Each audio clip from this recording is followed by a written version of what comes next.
Chapter 172. After Feng Ling left, Jinwan turned to Qin Siding. Aren't we not on the same side? Why did you suddenly send her away? Do you wish for more people to hear about your Ji family's matters? Qin Siding glanced at her indifferently. He casually took out a medicine analysis report that was thicker than the previous one and handed it to her. Jinwan was about to reach out to receive it when Qin Siding suddenly paused. He placed the analysis report by her side. Forget it. It's better if you don't move your hand. Jinwan lowered her head to look at the report before raising her eyes to look at him. What's the result? It's about the same as your initial guess. This so-called healthcare medicine brought back from abroad has not been found to contain any toxic ingredients. It can be seen that the other party has been very careful. However, if these medicines are taken together, it will become a chronic poison that can cause kidney failure. Qin Siding's tone was cold. Jinwan was silent for a moment. She had already expected this. Now that she heard the result, she was not surprised. My father shouldn't have taken this medicine for too long. I've seen the medicine in his drawer. He only takes it occasionally when he thinks of it. Could it have already affected his body? That depends on your father's usual dosage. This is a drug formula that is very slow and hard to detect. If he doesn't take it for a long time, it will at most cause his body's resistance to weaken, and he will easily fall sick. As long as he stops taking the medicine, he will be fine after a while of rest and detoxification. However, if he takes it for too long, the medicine will be like a frog being boiled in warm water. It will unknowingly seep into his blood and into his bones, causing him to be unable to reverse the situation.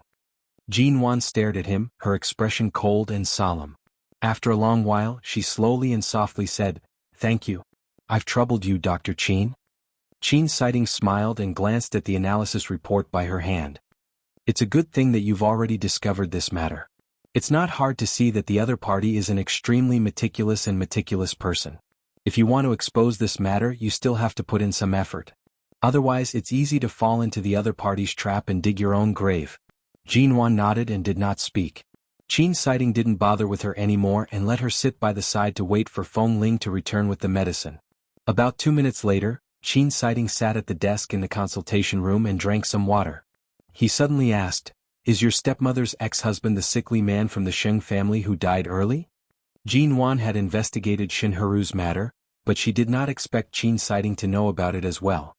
"What do you want to ask?" Qin Siding glanced back at her. Sheng Yihan is her son. Even if they severed their relationship because of the Ji family many years ago, your stepmother used to rely on the Sheng family. It's still unknown whether she and her son have really severed their relationship completely. Sheng Yihan is her son, Sheng Yihan said with a smile. Jinwan looked at him. Do you mean that the medicine you gave my father might have something to do with Sheng Yihan? Qin Siding smiled mildly. It's not impossible, but Sheng Yihan is cunning and good at hiding. This person seems too calm and unfathomable. Your stepmother is a woman in her 50s after all. A woman like her who rarely shows her face outside is very suitable to live a stable life in the Ji family. If something happens to your father, the Ji family's power in her hands won't be of much use. Unless there's someone behind her. It went without saying that although Shinharu was smart, she was not smart to the point where she could handle things so cautiously. Qin Siding did not say more. His words clearly did not go overboard. When Feng Ling returned, Qin Siding coincidentally had a specialist consultation to attend. After explaining a few words about Jinwan's hand injury, he left. Only the two of them were left in the consultation room. Jinwan was preparing to leave the hospital when her phone suddenly rang. "Hello, Boss Nguyen, I've checked. The package was sent from Los Angeles in America. I can only find the address of the package, but there's no contact person. There's no other information. There's no information about the sender at all. And then there's nothing at all. I can't find anything at all. The delivery company said that many people don't write an address when sending things, only leaving their name and phone number. However, this package seems to have a problem. There's actually no name or phone number. They also find it strange. America? Why did she feel that she was closely related to many things in America recently? Yet she did not know what was going on. Regardless of whether it was her previous life or this life, Jinwan was certain that she did not suffer from amnesia. She remembered everything that had happened since she was young. She had only gone to school in Los Angeles a few years ago. Was there anything she didn't know? To send a doll in a wedding gown, and a dismembered doll at that, the motive was clear. However, since it was sent from America, it should have nothing to do with Ji Mengran. Although Shuyan had returned to America in the past few days, with Shuyan's personality, even if the proud and arrogant young lady of the Yin family was smart and had some tricks up her sleeves, she would not have done such a thing. If Shuyan was such a vicious and violent person, she would have displayed it in the country and would not have returned to America so easily. This kind of method did not seem like something Mo Jingshan's father would do. This method was clearly done by a woman. Who exactly was it? At night, Feng Ling sent Jin Wan back to the Yu Garden. Unexpectedly, Mo Jingshan returned at almost the same time as her. She had just alighted from the car when his car stopped outside the Yu Garden. When Jin Wan alighted from the car, she subconsciously placed her hands behind her back. She turned to look at the black ghost. Without waiting for Mo Jingshan to alight, she headed straight for the villa. Mo Jingshan was talking on the phone in the car. When he saw Jin Wan's suspicious behavior, he hung up the phone and alighted. He closed the door and walked over. In the end, Jin Wan was in too much of a rush. When she reached the villa, her hand was wrapped in gauze and could not open the door. When she felt Mo Jingshan approaching, her scalp immediately turned numb. Did you do something shameful? You don't even dare to raise your head? Mo Jingshan's voice rang from above Jin Wan's head. Jin Wan quickly took a step back, moving away from the man to the side. It's nothing. I'm just a little tired today. Why did you get off work so early? Don't you have a business dinner tonight? As Jin Wan spoke, she quietly leaned against the door. By the time her last word landed, Auntie Chen had already heard the commotion and opened the door from inside. Chapter 173. Jin Wan was rooted to the spot. The sound of the handmade Italian shoes on the ground was steady and powerful, but in Jin Wan's ears, it carried an ominous signal. She had just adjusted her expression and was about to reveal a smile as though nothing had happened when she felt a slightly cold finger on her shoulder. Hand stretch out, Mo Jingshan calmly said. Jin Wan stared at him without moving. The man's expression gradually turned cold. After staring at her for a long time, he suddenly chuckled coldly. How long do you think you can hide it? Jin Wan sighed heavily in her heart. She really did not want to tell him that she had accidentally caused trouble because of her carelessness today. It was really too embarrassing. She subconsciously took a step back, wanting to use Auntie Chen's presence to enter first. Come here. Mo Jingshan's voice was heavy. Jin Wan was helpless and could only walk over with her head lowered. Mo Jingshan lowered his eyes to watch her. She paused for a moment and then saw that Feng Ling was still outside the Yu Garden. She guessed that there was no way to continue hiding this matter and could only stretch out the two hands behind her back. Mo Jingshan lowered his eyes to look at her bandaged palms and slightly swollen fingers. He directly grabbed her wrist and strode into the villa. Auntie Chen saw his cold expression and did not dare to approach to speak. Just like that, Jin Wan was brought up the stairs and into the room. It's just a superficial wound. I didn't tell Feng Ling to tell you because I didn't want you to worry. Besides, I've already gone to the hospital to deal with it. It'll be fine as long as it doesn't touch water for a few days. Don't get angry. Jin Wan knew that Mo Jingshan was clearly in the calm before the storm. She could only not give up on any opportunity to ease his mood and kept explaining. Mo Jingshan did not respond. He pushed open the bedroom door and brought her in. Go in. I'm in a bad mood right now. Don't make me repeat myself. Jin Wan's thousands of words were stuck on the tip of her tongue. She could only enter the bedroom. The moment the door was closed, she turned back to see that Mo Jingshan's expression was indeed very unkind. Explain? He coldly spat out these two words. Let me say this first. Don't blame Feng Ling. She's very dutiful. It's all my fault. I told her not to tell you, Jin Wan said helplessly. Mo Jingshan took off his coat and threw it to the side. His movements were not gentle as he tugged at his collar button, speaking to Jin Wan in a heavy voice. Don't be in a hurry to cover up for others. Since you asked her to hide it from me, you should tell me the truth. How did your hand get hurt so badly after less than 10 hours in the studio? Jin Wan had no choice but to truthfully tell him everything that happened today. When she saw the man's gaze turn sharper when he heard about the dismembered doll in the wedding dress, she quickly recounted how she was taken to the hospital by Feng Ling and went to Qin Sighting's place to treat her wounds.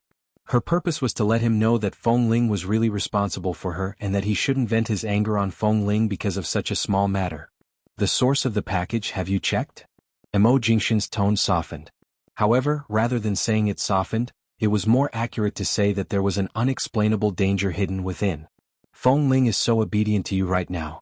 She even dared to hide such a thing from me. It seems like it's time to find a new person by your side. Don't. This matter really can't be blamed on her. She knew that no matter what, I would come back at night. You would find out about this sooner or later. I only asked her to hide it for a few hours. After all, you were in the company during the day. I didn't want you to be distracted, Jinwan explained. Seeing that Jinwan was busy protecting Feng Ling and considering whether he would be distracted at the company, yet she did not care much about her own safety, Mo Jingshan seemed to smile. However, Jinwan could not determine if he was smiling or sneering. She could only hear the slightest hint of a smile in his tone. However, it made her worry endlessly if Feng Ling would be punished because of this matter. Worry about yourself first. Mo Jingshan looked at her, his tone cold. Jinwan paused and could only say, that was an international package. We only managed to find out that it was sent from America. All of the sender's information was hidden. Where's the serial number? It's in my phone's photo album. I took a photo. Mo Jingshan took her cell phone, opened it, took a look and sent the photo with the odd number to his cell phone. Go sit down first. Mo Jingshan glanced at her again. Seeing his expression, Jinwan felt that it was best not to offend him. She obediently sat down by the bed. Seeing that she was obedient, Mo Jingshan's expression finally softened. He closed the door and left. Half an hour later, Shinmu returned Mo Jingshan's call. Mo, I've checked. This international package's serial number has indeed been hidden. The sender must have paid a large sum of money to the Los Angeles delivery company. Usually, when things are sent from America to the country, the American customs aren't particularly strict. Coupled with the fact that there's a human factor, it was successfully sent to the country. Since it's been hidden, it means that there's still a way to find out, Mo Jingshan said coldly. Yes, I've contacted the people in Los Angeles. After a special investigation, they only managed to find the sender's surname. What's the surname? Hearing this surname, Mo Jingshan's calm gaze abruptly turned cold under the light. Her hand was injured, but there were some benefits. For example, Qin Sighting had instructed her not to bend or move her hand for the next 2 days, and not to touch water for the next 5 days. Thus, when Jinwan was having dinner, Auntie Chen would send the prepared food up. She would sit by the table and Mo Jingshan would personally feed her. Open your mouth. Open your mouth. Ah. Seeing how badly injured her hand was, she kept winking and smiling as she ate, as though she was very proud of being personally fed by him. Mo Jingshan tossed the chopsticks onto the table and picked up the spoon to feed her a mouthful of soup. Jinwan pursed her lips and gulped it down. She then looked at Mo Jingshan's serious appearance as he fed her. It was as though he was afraid of scalding her. When she drank the soup, he kept staring at her mouth. He had already blown on it and it was not scalding at all, but he was still overly careful. Jinwan smiled, almost laughing out loud. She sat by the table and placed her hands on her lap, like an obedient primary school student receiving Boss Mo's feeding. You're still smiling? You didn't place a bomb in the package and cripple your hand, did you? Mo Jingshan stuffed another mouthful of soup into her mouth. I just feel very happy being fed by you. With a husband to dote on me, who wouldn't be happy? Jinwan was in a good mood. Chapter 174. He stuffed a mouthful of egg into Jinwan's mouth. She chewed and mumbled, such an experience is hard to come by. How do you feel? Not much. I feel like I have a daughter. Mo Jingshan picked up another small piece of vegetable and fed it to her without waiting for her to speak. If we have a daughter in the future, you'll most likely spoil her to the heavens. Mo Jingshan's handsome brows rose slightly. Why don't we have one now? Jinwan took a sip of the soup he fed her and swallowed before saying, I'll consider it after I return from T-City. Speaking of T-City, Mo Jingshan calmly said, the T-University professor that your father introduced is indeed someone with a long history in the country. He has taught many business managers, but there are many students who are attracted by his fame. There are already 40 to 50 students in his class. Are you sure you can adapt to this kind of learning environment? Jinwan did not know when he had investigated that professor. She raised her eyes. You even investigated a professor. How worried are you about me? T-City isn't close to High City. If I don't even understand the situation there, how can I let you go with ease? Mo Jingshan saw that she had eaten her fill and casually placed the cutlery down. He picked up a napkin and wiped the corner of her mouth. Then does this mean you're agreeing? Do I have to wait a few days for that professor to start a new class at T-University? Jinwan's expression was filled with anticipation. Mo Jingshan glanced at her. I can invite all the outstanding lecturers to High City to give you a month of tutoring. If 1 month isn't enough, then 2. It's the same even if you study at home. Jinwan knew that Mo Jingshan would not easily agree to let her go to T-City. No matter how outstanding the lecturers are, it won't feel good if they only teach me. Based on my age, if I hadn't studied in America in my early years, I should have just started university. T University is one of the top business universities in the country. It's better to study in such a place. That professor of yours will be teaching for at least 3 months. Are you sure you won't return to High City for 3 months? Mo Jingshan's tone was mild. It's only been 3 months. Just treat it as sending me to T-City to further my studies. Don't your company often have people who need to study abroad to supplement their knowledge? 3 months passed in the blink of an eye. What's more, wasn't long-distance relationships popular in recent years? The two of us haven't experienced the joys and sorrows of a long-distance relationship before we got married. This time we can experience it. Jinwan smiled with interest. Mo Jingshan sneered coldly. Who's in a long-distance relationship with you? Sweet, sour, bitter and spicy? You think too much. Jinwan. It's not romantic at all. Absence makes the heart grow fonder. Mo Jingshan was expressionless.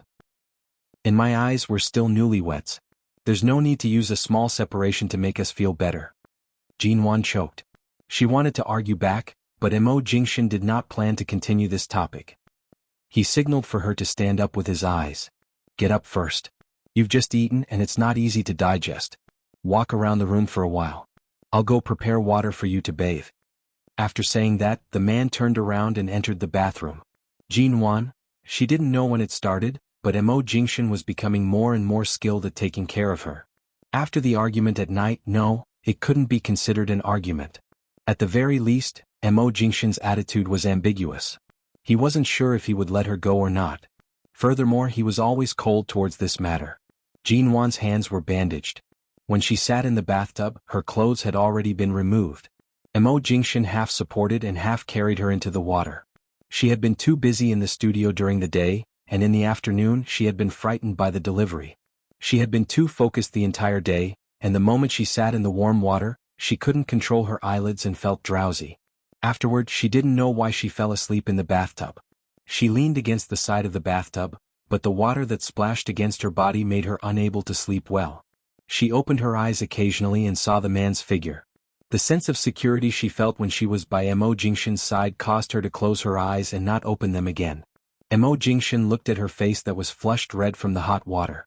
It was white and rosy, clean and charming. His heart was indescribably soft and his eyes softened. His lips curved slightly. Don't sleep. It's easy to catch a cold if you sleep in the water. Mo Jingshan pinched her cheeks. He did not plan on letting her fall asleep in the bathtub. Jinwan furrowed her brows and pushed his hand away. She leaned her head against the outside of the bathtub, leaning against his shoulder. Mo Jingshan did not force her. He helped her wash her body, wrapped her in a towel, and carried her out of the bathtub. His long legs moved and he walked out of the bathroom. Looking at the tired face of the woman in his arms, his brows furrowed slightly. You're so tired. Don't go to the studio tomorrow. Coincidentally, your hand also needs to rest at home for a few days. Be good and stay at home. Jinwan rubbed against his chest, saying vaguely, No. The studio is currently lacking manpower. If I don't go, everyone will be even busier. You know the studio is lacking manpower, yet you still want to leave for T-City? That's different. If I really leave, Xia Tian will come and help me. Jinwan rubbed her head against his chest again, saying softly and lazily, I really want to go. I didn't say that you can't go. Let your hand recover first. Mo Jingshan carried her to the bedside. Jinwan did not open her eyes. Just like that, she snuggled in his embrace. Her voice was half asleep and half awake. I want to work hard. I want to work harder than before. Mo Jingshan's gaze deepened. He watched the little woman in his arms and placed her on the bed. As soon as she touched the bed, Jinwan consciously found a comfortable position on the bed. She then raised her forearm to her nose and sniffed it. She said fawningly, Thank you, hubby, for bathing me. It makes me smell so good. In order to get him to agree, this little woman really thought of ways to coax him. Mo Jingshan snorted, throwing the blanket over her. Don't move your hand around. Put it down properly. Hurry and sleep. Jinwan was really sleepy. She wrapped her arms around the blanket and fell asleep comfortably. The next day, when Jinwan woke up, she realized that she had woken up late. Her originally packed schedule for the studio was now gone. After making a call, she found out that Mo Jingshan had transferred someone from his company over to help her organize the various affairs in the studio. After confirming that all the work she had arranged was not delayed, Jinwan finally relaxed and laid back on the bed. This man Mo Jingshan usually did not say much, but he always did everything well. Everything regarding her was handled exceptionally well. Chapter 175. Since she was told to rest, she would rest. Jinwan directly went to the hospital to fetch Xia Tian, who was about to be discharged. In the end, because she could not hold anything with her hands, Xia Tian rolled her eyes at her. What's the use of keeping you? Jinwan had already found a new place for Xia Tian to stay in. After all, Xia Tian was purely here to help and did not want any benefits. Although this Xia family's young lady had left home, she did not lack money. The only thing Jinwan could do was to help her arrange everything so that she would not have to run around too much during her recovery. On the way to Xia Tian's new place, Xia Tian could not stop scolding her. Look at you. How can you injure your hand so badly just to receive a package? Doesn't your Mo Jingshan's heart ache? Even if my heart aches, what can I do? I can only blame myself for being too careless. Jinwan remembered that Qin Siding had said yesterday that the bandage would only last for a day. After that, she just had to apply medicine on her hand on time every day. Thus, as she slowly removed the bandage with some difficulty, she briefly explained to Xia Tian about the package she received yesterday. Xia Tian listened for a while.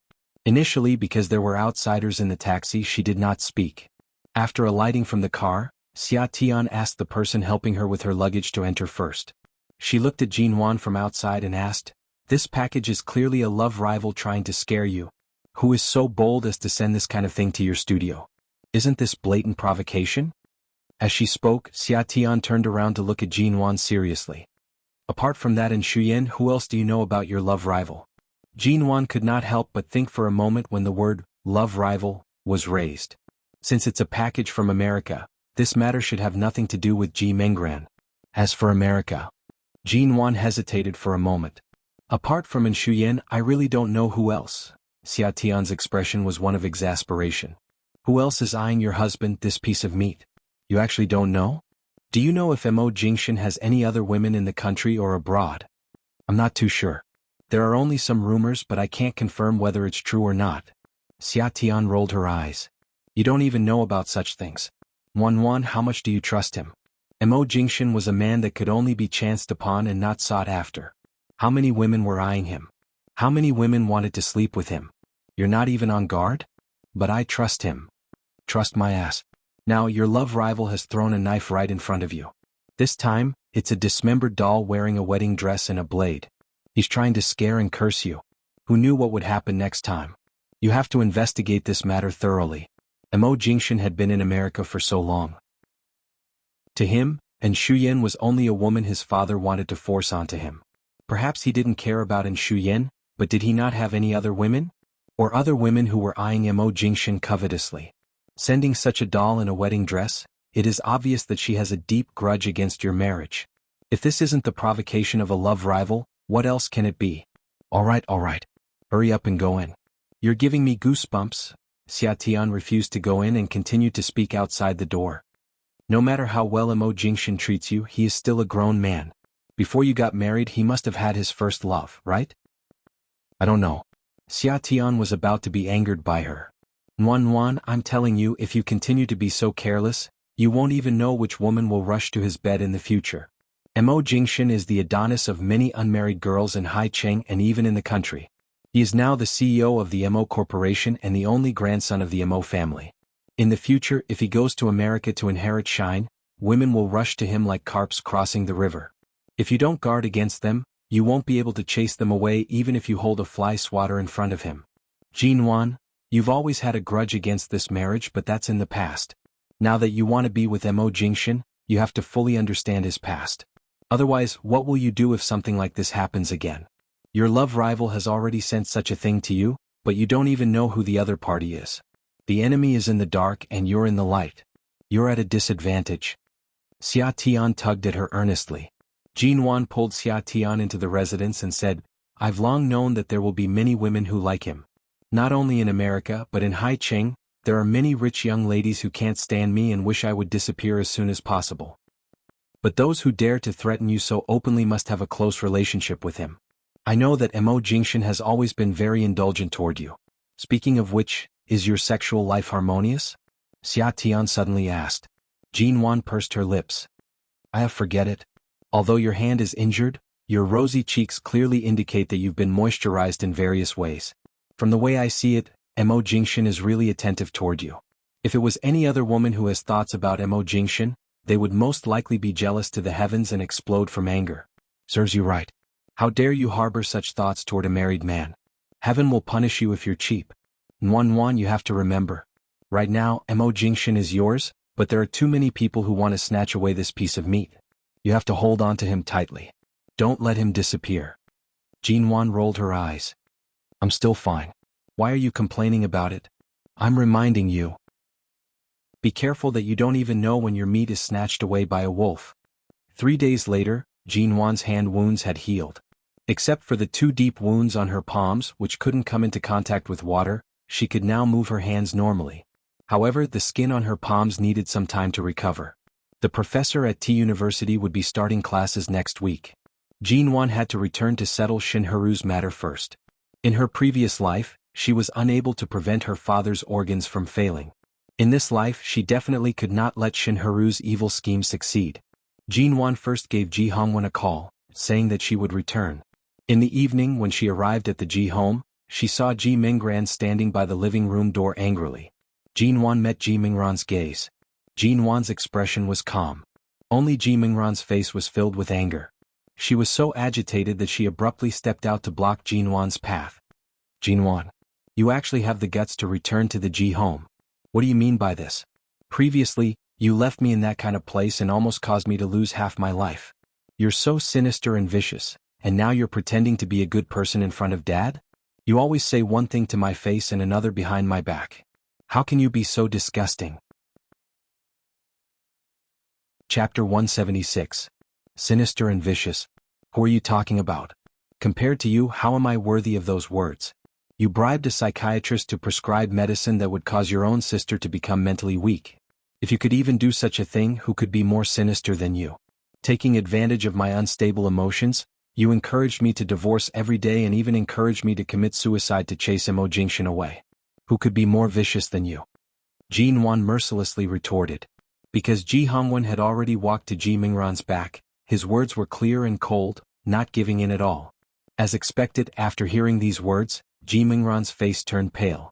However, she immediately became bold and confident. You don't have any evidence. What right do you have to push all the blame onto me?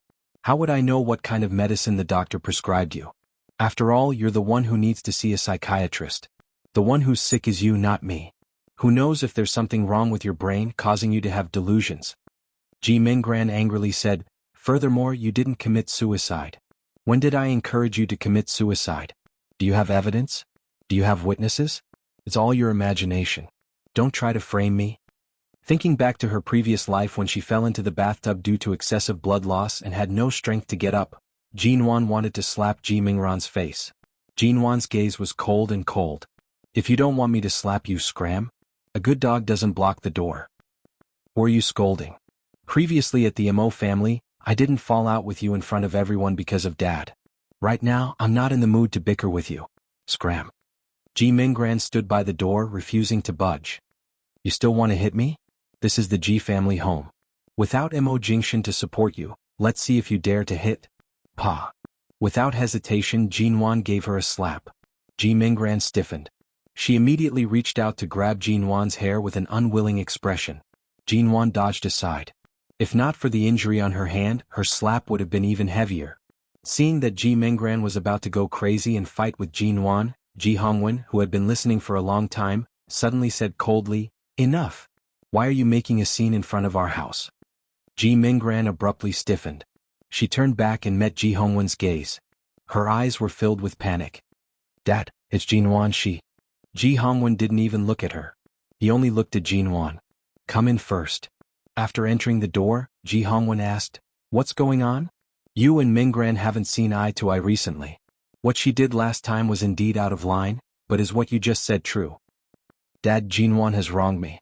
Don't listen to her nonsense. Ji Minggran frantically tried to explain. You saw how I looked when I came back that day. I was drenched in the rain for an entire night. I was cold and battered and I almost died outside. She's obviously the one who's starting to hurt her own sister. Shut up. Ji Hongwen looked at her coldly and angrily. He couldn't stand her nonsense. Ji Minggran gritted her teeth and glared at Jin Wan. It was clear that she had been frightened outside that night. Jin Wan coldly glanced at her. You don't have to be so paranoid. I will indeed tell Dad everything you've done. You won't be able to defend yourself. I didn't do anything. Don't slander me. Jin Wan did not continue arguing with her. She calmly said, Dad, I came back today because I have something to tell you. We can talk about Mengran's matter later. Let's talk business first. Ji Hongwen furrowed his brows. Seeing Jin Wan's serious expression, he asked, What is it? Did something happen? Let's go to your study to talk. Jin Wan was about to head upstairs. Jin Wan, if there's anything you want to say, just say it here. Don't think of going behind my back to talk bad about me in front of Dad. I'll admit to everything I've done. You can't accuse me of anything I didn't do. Ji Minggran reached out to push Jin Wan. Right now, Jin Wan had no intention of taking Ji Minggran's matter seriously. She did not retreat after being pushed. Instead, she raised her hand to pull Ji Minggran's wrist away, throwing her harshly to the side. She turned to look at her. Do you think the entire world revolves around you? Do you think Dad and I have to talk about you when we're alone? Who do you think you are? Do you really think you're a dog with just a few plasters on your face? Shin Haru heard the commotion and walked out. Seeing Jin Wan's fierce expression, she walked over with a smile. Nwan, why are you throwing such a big tantrum the moment you come back? A few days ago Mengran's phone was smashed because of you, right? As an older sister you're really too insensible. Now that you're Mrs. Mo you're really capable. You dare to be unreasonable with your own younger sister, throwing a tantrum so easily. If the Ji family can't tolerate you, no one is begging you to come back. Why did you make such a ruckus the moment you came back? The Ji family is usually quiet, but the moment you entered, you caused such a ruckus. Jin Wan's gaze was cold and distant. She did not pay any attention to Shin Haru, who was like a clay bodhisattva crossing the river. She only calmly looked at Ji Minggran. Your weak and pitiful appearance can only fool others at home. Don't disgust others in front of me. Don't you know why your phone was smashed? You circled around half of Haicheng just to follow me. My bodyguard did her job well. She thought you had ulterior motives and only smashed your phone but didn't punch you. That's already because you saw the word Ji in your name. You still have the cheek to make a ruckus at home? Jin Wan's words were spoken directly in front of Ji Hongwen and Shin Haru. Ji Minggran instantly appeared as though she was facing a great enemy. Her eyes were filled with unconcealable panic. That day I was only passing by. What right do you have to conclude that I was the one following you? It's clear that you don't like me and intentionally had your bodyguard threaten me. If that bodyguard of yours dared to hit me, if I don't sue her entire family and send them to jail, my surname won't be Ji. Jin Wan coldly smiled. Look at your face right now. You have a guilty conscience. Although your mouth is shouting loudly, your eyes have long betrayed you. Ji Hongwen did not speak. His brows were furrowed as he stared at his second daughter. Sensing her father's gaze, Ji Minggran finally restrained herself. That night, she was truly provoked by Jin Wan to the point where she wanted to kill her. Now that she saw Jin Wan, the hatred in her heart grew even stronger and did not lessen in the slightest. Yet, Jin Wan remained indifferent. Even the politeness she displayed on the surface was completely retracted. She was making it clear that she wanted to tear her apart. Dad, don't believe her. Ji Minggran lowered her voice. Chapter 177. The sound of the teacup shattering caused Ji Minggran to take a step back in fright. The boiling hot tea gradually dripped onto her slippers, and the shattered cups scattered on the ground. Ji Minggran raised her eyes in disbelief. You only listen to Jin Wan's words and won't listen to my explanation? Do I still need an explanation? Ji Hongwen's expression was cold. You're my biological daughter. Do you think I don't know your personality? Back then you threw a tantrum at me because of Jin Wan's marriage to Mo Jingshan. From then on, I knew you had feelings for your brother-in-law. On account of the fact that you're my biological daughter, I gave you some face and didn't expose you. Now you're the one causing trouble. You can't blame anyone. Ji Minggran appeared as though she had heard a joke. Since you know what I'm thinking, you still gave all the things I like to Jin Wan. Is there anyone as biased as you? Ji Hongwen's expression was instantly enraged. Since young, whatever you liked or what Jin Wan liked, as long as you opened your mouth, she would unconditionally give it to you. Your two daughters have been spoiled by me. She is indeed arrogant outside and is often criticized by others, but she only treats you, her younger sister. Whatever you want, she will give it to you. What else do you want? Is it because you're used to snatching things from Jinwan's hands? Now that she refuses to give her legal husband to you, are you going to become enemies with her? As he spoke, Ji Hongwen angrily pointed at the pale Ji Menggran.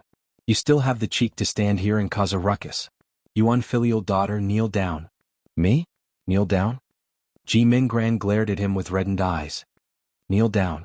Ji Hongwen's face was filled with undeniable determination and anger. Seeing the terrible relationship between Ji Menggran and Jinwan today, he was so angry that his heart, liver, and lungs were aching. Old Ji, calm down. Menggran is still a child. Why are you saying all this to her? Everyone has the right to like someone. She didn't do anything bad. It's normal for a girl to fight for a man she likes. Besides, she didn't do anything, did she? Shin Haru saw that Ji Hongwen was truly enraged. Standing by the side, she hurriedly raised her hand and patted his chest twice. Ji Hongwen's expression was ugly as he ignored Shin Haru. He continued to stare at Ji Menggran, who was gritting her teeth and refusing to kneel. I'm asking you to kneel. Are you deaf? Can't you hear me? I'm not kneeling. Why should I kneel? Ji Menggran yelled angrily. She turned around and ran upstairs. Seeing that Ji Hongwen was about to drag her down with a cold expression, Shin Haru hurriedly pulled him back. Don't be so angry. Jinwan is still here. The house was originally peaceful, but the moment she came back, she caused so much trouble. Don't push all the blame onto Menggran. Shut up. Ji Hongwen suddenly looked at her. What did you just say? Jinwanji is my daughter. Why can't she return to this house? Shin Haru was slightly unhappy that she was suddenly being vented. She removed her hand from his arm and spoke with an ugly expression. I saw that you kept blaming Menggran. My heart ached for the child, so I spoke up for her. But look at it now. In your eyes, aside from your daughter, Jinwan, no one else can speak up, right? Ji Hongwen frowned. It was clear that he did not intend to give her any face. Shin Haru held back her anger and did not speak. She raised her eyes to look at Jinwan, only to see Jinwan's cold and indifferent expression. She was so angry that her teeth were itching. This little wench. Previously, when she returned home, she was still somewhat restrained. Now, she did not even bother to restrain herself and immediately started a fight. This was not a festive occasion. She suddenly rushed back to the Ji family and started a fight. What exactly did she mean? Footsteps could be heard from upstairs. Ji Menggran quickly walked down the stairs with a suitcase in her hands. Jinwan saw this scene and coldly raised her brows. She did not speak. Ji Hongwen narrowed his eyes in anger. You want to leave? Fine, if you dare to walk out of the house with a suitcase, don't ever come back. Scram. Our Ji family doesn't have a daughter like you. Ji Menggran's footsteps abruptly froze. However, she did not look at anyone as she dragged her suitcase down the stairs. She glanced at Jinwan one last time before pulling open the door and walking out. Aya, this child, why is she leaving? Shin Haru muttered. She then looked at Jinwan and softly complained, how can there be such a sister? No matter how wrong Menggran is, at the very least, she has never done anything that goes against reason. Why can't you tolerate your own sister and have to force her to leave? Are you only satisfied when Menggran cuts off all ties with the family? Are you only happy when your family is destroyed? Will it kill you to speak less? Ji Hongwen turned to glare at her angrily. Shin Haru was about to speak again when she suddenly heard Jinwan speak mildly. If I return to the Ji family, how can the Ji family be destroyed? On the contrary. Auntie Shin, if you continue to stay in the Ji family, that might not be the case. Shin Haru furrowed her brows and glared fiercely at Jinwan. Nwan, what do you mean by that? Jinwan revealed a very mild smile. When she heard the sound of a car passing by, she turned to leave and did not explain further. Ji Menggran drove a car out of the Ji family's garage, only to see Jinwan standing in the front yard. If it weren't for her father, Ji Menggran would really want to step on the accelerator and kill her. No, she had to endure it. She would not give up everything she wanted so easily. However, she could not allow Jinwan to lead her by the nose. There must be a way to control her. Ji Menggran pressed on the car horn and lowered the car window, shouting, if you don't want to die, scram. It was as though Jinwan could see through her heart. She stood there without moving, coldly and indifferently glancing at her. Ji Menggran angrily got out of the car. She slammed the car door and walked toward her. Do you really think that with Dad backing you up, you can be so arrogant? Jinwan, let me tell you.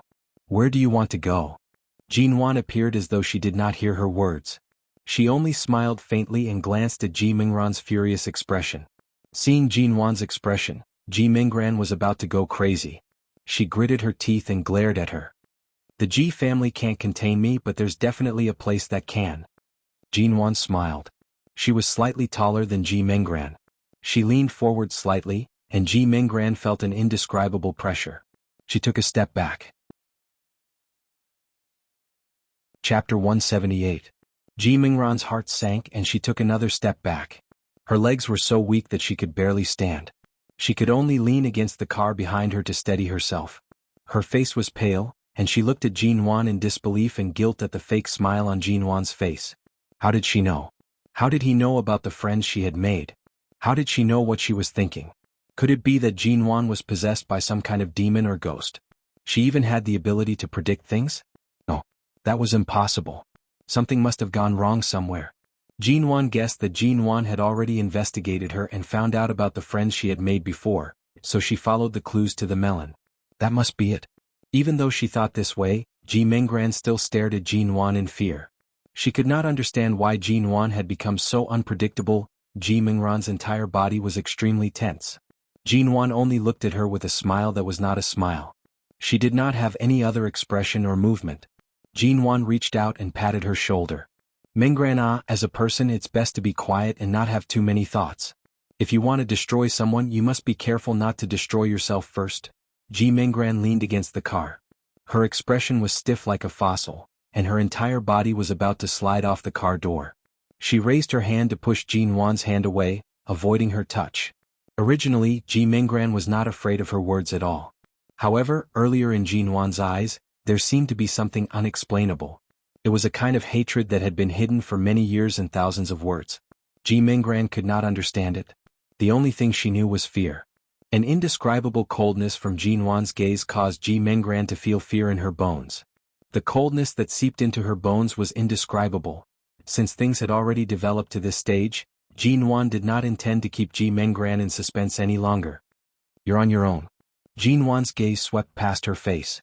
Her lips curved into a smile that Ji Mingran wanted to personally tear apart.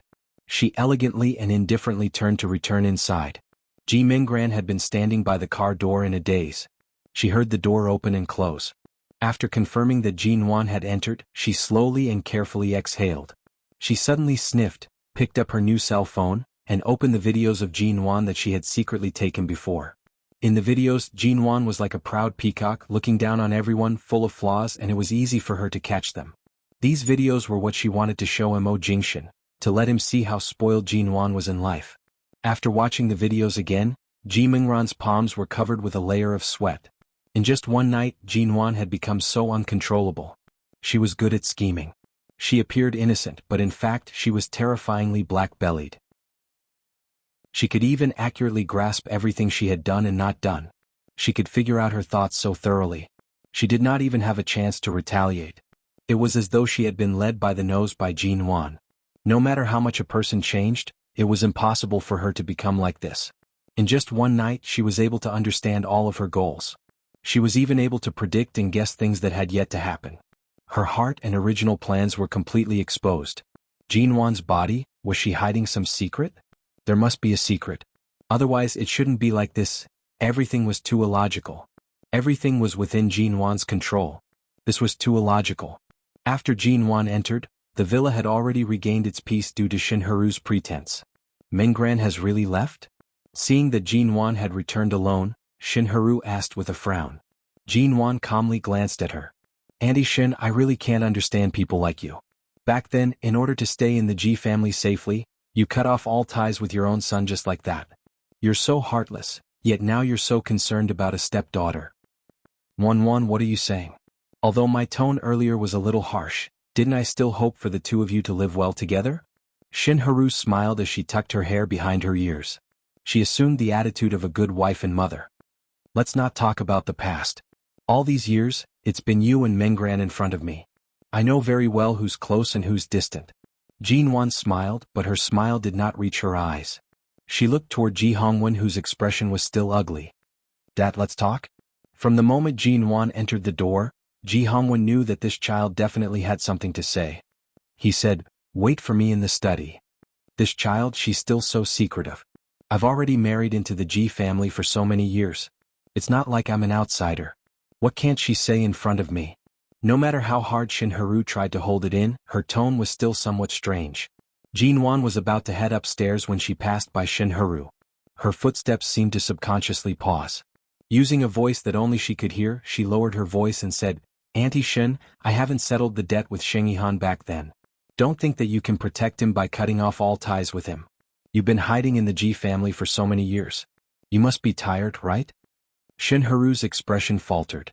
She abruptly turned to look at her. Jinwan smiled at her. "I advise you not to continue wearing a mask in the Ji family. It's so tiring." Finishing her words, Jinwan did not wait for Shinharu's expression and headed upstairs. She did not wait for long in the study before Ji Hongwen directly entered. "You suddenly came back in such a hurry. What do you want to say?" "Dad, Auntie Shin has been married to you for many years. I know this. In the past, although I wasn't sensible and didn't treat her well at home, I didn't especially target her. You should know this very well." Jinwan slowly opened her mouth to speak. Ji Hongwen nodded. "And some time ago, I took away a few of the so-called health supplements she bought for you from overseas and had them professionally analyzed." As Jinwan spoke, she took out a stack of papers from her bag and placed it on the table in the study. "These are the results of the analysis. Please take a look." Ji Hongwen walked to the table and put on his glasses. He then picked up the medical analysis report and carefully read through it. After reading through it, Ji Hongwen was not as angry as Jinwan thought he would be. He stood by the table and narrowed his eyes. After a moment of silence he said, "Don't make this matter public. You're my daughter. I believe 100% in every word you say. However, this matter cannot be concluded so easily. I need to confirm it first before speaking." Jinwan was about to speak when she suddenly paused. She turned to look at the door behind her. Outside the door there was a figure carefully standing there. As though afraid of being discovered, he quietly hid by the door, revealing only a small part of his shadow. If Jinwan was not standing so close to the door and was more sensitive, she would not have noticed him. She looked in the direction of the door before turning to look at Ji Hongwen. She slowly curved her lips at him. Chapter 179. Jinwan did not purposely lower her voice. She only smiled and said, "Dad, do you still remember that when I was young I had an assignment that combined guilty conscience and walls have ears to form a sentence? At the time I didn't know how to form it. Now it seems like there's finally an answer to this question." The person outside clearly understood the meaning behind Jinwan's words. She hid outside the door wanting to leave. However, knowing that she had already been discovered, she stood stiffly outside the door for a moment before abruptly pushing open the study door and entering. "Nwan, you can't say things like that. It's true that walls have ears, but having a guilty conscience has nothing to do with me. Earlier, I was preparing to return to my room to take something when I heard you and your dad talking in the study. Out of curiosity I came over to listen in. In the end I heard you framing me." Shinharu had an aggrieved expression as she glanced at the cold and expressionless Ji Hongwen. "Old Ji, it's true that Nwan is your daughter, but the motives behind her words and actions are too obvious. First, she chased Menggran away and now she's dealing with me." Shinharu knew how to act aggrieved and so did Jinwan. Jinwan turned to look at Ji Hongwen, a bitter smile on her lips. "Dad, you can choose not to believe me but you can't not believe the analysis of the medicine. As your daughter, I can't possibly act like an outsider and tamper with your medicine. Your daughter hopes for you to live to a ripe old age, but that's not necessarily the case for some people." Shinharu's eyelids twitched. Right now Jinwan really knew how to use both soft and hard tactics. Her actions of taking a step back as though she was aggrieved were clearly forcing Ji Hongwen to take this matter seriously. To be able to block his escape route so fiercely, he really couldn't underestimate her. "Dad, if you don't want to make a big deal out of this matter because of your past relationship with Auntie Shen and want to settle it with her alone, I'll just say it here. I won't participate in how it should be settled." Jinwan once again took a step back. It sounded like she was taking a step back, but it was clear that she did not intend to turn the matter into a small one. "Nwan, your words aren't right. I clearly didn't do anything. Right now you're making it sound as though your father is trying to protect me. Yes, he's your father but he's also my husband. Who would use such methods to harm their own husband's life?" Jinwan's face darkened. Shinharu saw that Jinwan was so insistent and had no choice but to grit her teeth. He had to endure it. If he didn't, who knew what Jinwan would do to catch him off guard? Ji Hongwan's expression was a bit dark. Just as Jinwan said, he didn't intend to make a big deal out of it whether it was true or not. The Ji family's business was deteriorating day by day. He was so busy that he did not have the time to care about the family's matters. Everything in the family had been handed over to Shinharu. If things were really as Jinwan said right now, for the sake of his face he could not make a fuss like this. Nwan, go back to your room and rest, Ji Hongwan suddenly said. He did not mention anything about the medicine. Jinwan pursed her lips and did not speak. She then smiled. All right. After returning to her own bedroom, Jinwan entered. Her expression was still calm and indifferent. She paused for a moment and seemed to have understood her father's thoughts. She picked up her phone and casually flipped through it. Then he opened a hidden monitoring software in his phone and watched all the images taken by the surveillance camera. When he saw the scene he wanted, the corners of his mouth curled up slightly, and he put his phone back into his pocket without batting an eyelid. At this moment in the study, Shinharu could not guess what Ji Hongwan was thinking, but the oppressive atmosphere in the study made her feel a little diffident. She walked over to him, smiling as she said, Old Ji, in the past when I first married into the family, Nwan never gave me any good looks, but at the very least she was able to remain silent and calm at home. Now perhaps she thinks I'm too easy to bully, so... Ji Hongwan abruptly raised his hand and gave her a harsh slap. He angrily said, Don't think that just because I'm protecting you, I'll believe your nonsense. Back when your son cut off all ties with you and was chased out of the Ji family, I still haven't forgotten the look in his eyes. Has he completely cut off all ties with you? The two of you, mother and son, have long been eyeing the Ji family covetously, haven't you? Shinharu's body trembled. She stood stiffly for a long time before reaching out to pull his arm. Old Ji, don't be fooled by Jinwan's words. I really didn't do such a thing. You also know how hard it was for me to cut off all ties with Ihan back then. You also know that after so many years, as long as someone mentions his name, I can't control myself. As a mother, my heart has always been uncomfortable, but you can't use his matter to suspect me again and again. Yes, I admit that Ihan has returned to the Sheng family now. That matter back then was his fault, but that's all in the past. I swear that everything Ihan has done after returning to the Sheng family has nothing to do with me. Regardless of whether it's Sheng Ihan or the Sheng family, it no longer has anything to do with me. Ji Hongwan coldly smiled. Is that so? I swear to the heavens and earth. I've stayed in the Ji family for so many years, wholeheartedly protecting this family for you. Shinharu's eyes were red. Ji Hongwan chuckled. What's with the medicine? Even if Nwan finds you an eyesore without any evidence, she would definitely not say such things. The analysis report of the medicine is right here. How can you explain it? Shinharu immediately refuted. Her analysis report is fake. Fake. Ji Hongwan coldly stared at her. What evidence can you bring out to prove that this report is fake? Isn't it just taking the medicine out for an examination? Then check it again. Check it again in front of all of us. I don't believe that she can do anything in front of all of us. She took this kind of analysis report to frame me. Who knows where she got the medicine from to make a fake report? Ji Hongwan did not speak. His expression was still unhappy as he glanced at her. Shinharu had an aggrieved expression. Look, we still don't know the truth. Just because of a few words from Jinwan, you no longer trust me. You don't even give me any face. Your daughter is really smart now. She knows how to drive a wedge between us husband and wife. Ji Hongwan was filled with anger. When he heard these words, his expression turned even uglier. Without a word, he abruptly walked out of the study. Seeing this, Shinharu's eyes brightened. She turned and followed him out. Old Ji, we have to check those medicine again. You have to help me clear my name. Otherwise, how can I continue living in this family in the future? Ji Hongwan was about to head to his room with Shinharu following behind. When the two of them passed by Jinwan's bedroom, they saw that Jinwan had already come out. Jinwan stood by the door, playing with her phone in her fingers. Clearly she had heard Shinharu's words. Her eyes carried a hint of mockery as though she had seen through her earlier.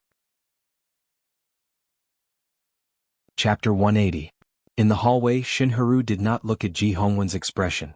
She was only looking at the chilling smile on Jinwan's face. Jinwan's expression really caused Shinharu's teeth to itch. She could no longer hold it in and said provocatively, Nwan, didn't you insist earlier that there's a problem with my medicine? Why don't we take it for a new test and see who's the one lying? Jinwan calmly glanced at her and then smiled ambiguously at the unhappy Ji Hongwen. Dad, you've been in the business world for so many years. Right now, it's clear that there's a problem with her attitude. Isn't this admitting that there's something fishy going on? Shinharu furrowed her brows at Jinwan. She unhappily raised her voice and angrily said, "What problem can I have? You insist that there's poison in the medicine and even brought out some analysis report. Now that I'm saying that I want to take it for a new test, you're saying that I'm admitting that there's something fishy going on? Why are you saying everything? You're deliberately making things difficult for me, blocking my way with every word. I think you're the one with a problem." Shinharu narrowed her eyes at her. "Look at you, you're so young, yet you're so good at lying. My matter has already been turned into this. Don't tell me that you're also trying to frame Meng Ran." Jinwan smiled mildly and did not speak. Seeing that she did not speak, Shinharu glanced at her and observed Jinwan's expression. After confirming that Jinwan had nothing to say, she raised her brows with some satisfaction. "Nuan, did you think that it was too easy to pull down Meng Ran's position in the Ji family, so you planned to make a move on me? Today Meng Ran ran away from home just like that. In the blink of an eye you're targeting me. Are you trying to swallow the Ji family whole? Your father is still alive. Isn't your appetite a little too big? Auntie Shin, there's no need for you to fan the flames. I've brought evidence back. No matter how you refute, it's useless. The evidence speaks for itself. Why don't we be more practical? You say I'm framing you, but where's the evidence?" Jinwan retorted, appearing as though she was innocently walking into Shinharu's trap. Shinharu chuckled. "Evidence, I have it. I'm just afraid you'll cry when the time comes. After all, I'm already so old. I've thought things through more clearly. As long as the misunderstanding is resolved, it's fine as long as your father understands me. But if your malicious nature is exposed, who knows how Mo Jingshin and the Mo family will look at you in the future." With that, without waiting for Ji Hongwen to speak, and without looking at Jinwan's eyes, she turned and walked quickly to the master bedroom. Seeing that Shinharu had entered, Ji Hongwen thoughtfully followed in to take a look. Jinwan, on the other hand, unhurriedly followed behind. The moment she entered the master bedroom, she saw Shinharu nimbly opening the drawer by the bed and taking out a large pile of medicine. The medicines that Jinwan thought were problematic were laid out one by one. She turned back to look at Ji Hongwen. "Old Ji, these are the medicines I bought for you, right?" Ji Hongwen nodded. "Old Ji, this is the medicine I bought for you, right?" Ji Hongwen, however, furrowed his brows. Seeing how she could not wait to get away from her crime, and how she placed all the medicine, it was as though she knew all along. This woman whom he had married for so many years, he had never seriously considered whether she had any other intentions. However, at this moment, there was no need for Jinwan to say anything. He could already see that there were too many problems hidden within. Although he had taken these medicines almost every day, he had never taken them in front of her. She actually knew that these medicines were all in the drawer. Even after buying them for so long, she could still clearly distinguish each bottle. If one were to say that there was nothing fishy about this, no one would believe it. Seeing that Ji Hongwen's expression was cold and silent, Shinharu turned her face toward Jinwan. "Nuan, are you sure that these were the medicines you brought for a checkup?" Jinwan found it laughable. "Auntie Shin, why are you so anxious? My father's drawer has quite a lot of medicine. The medicine bottles all look the same. All sorts of blood pressure and sugar-lowering medicines are placed on top. You took them all out just like that. Those who don't know would think that you've been staring at the placement of these medicines every day to see if they have been taken." Of course, Shinharu would not lose her composure so quickly because of these words. Previously, when Jinwan came back twice, she already felt that she was suspicious of something. Furthermore, after the reversal at the Mo family home, she could tell that Jinwan was indeed different now. Shinharu's heart had always been filled with lingering fear. She was afraid that Jinwan would discover something and she would be caught off guard, so she had long made preparations. "I bought these medicines. When I was on vacation overseas, I passed by a pharmacy and carefully picked them out. Every single bottle was handled by me. Of course, I'm very clear about it." Shinharu's expression was calm and fearless. Jinwan held back a smile as she gazed at the emerald bracelet on her wrist. "Auntie Shin's life sure is comfortable. You said that you would go on a vacation and you could. The bracelet on your wrist is also very special. Normally, it's rare to see such a good quality. If I remember correctly, my father gave it to you many years ago, right? It's worth tens of millions. The more you wear it, the better it looks. I wonder if you've lent it to someone else to wear?" "Of course not. I've always treasured this bracelet and have never taken it off. Everything your father gave me, I've always treated it like a treasure by my side. How could I possibly lend it to someone else? Shin-Haru did not understand the meaning behind Jin-Wan's sudden change in topic. She looked at her with a guarded gaze, but her words were determined to protect the relationship between her and Ji Hongwen as an old married couple. Is that so? Jin-Wan heard her words and directly raised her phone, tapping on the screen. Instantly, a clear image appeared on the screen. In the video, the bedside table and its surroundings could be seen. The time of the video was also more than 20 days ago. A pair of hands could be seen quickly taking out all the medicine from the drawer. Boxes after boxes were replaced with other medicine that looked the same. Even the amount of medicine in each bottle was the same. Looking closely, the color of the medicine was the same and there was no special smell. Even if the medicine was replaced, it would not be easy to find out. Although she could only see the movements of the pair of hands in the image, they were very white and wore an emerald bracelet. The moment she saw the image on Jin-Wan's phone, Shin-Haru's expression immediately froze. She abruptly returned to her senses and finally understood that Jin-Wan was actually trying to trick her. Chapter 181. Shin-Haru clearly knew that there was no turning back, but she still wanted to argue. You casually took something that was recorded from who knows where and said that I changed the medicine? Jin-Wan, you're really good at playing with high technology these days. You can say whatever you want to say. Whatever you want to fabricate, you can. This counts as high technology? Jin-Wan looked at her in amusement. What era are we in? It's just a surveillance camera.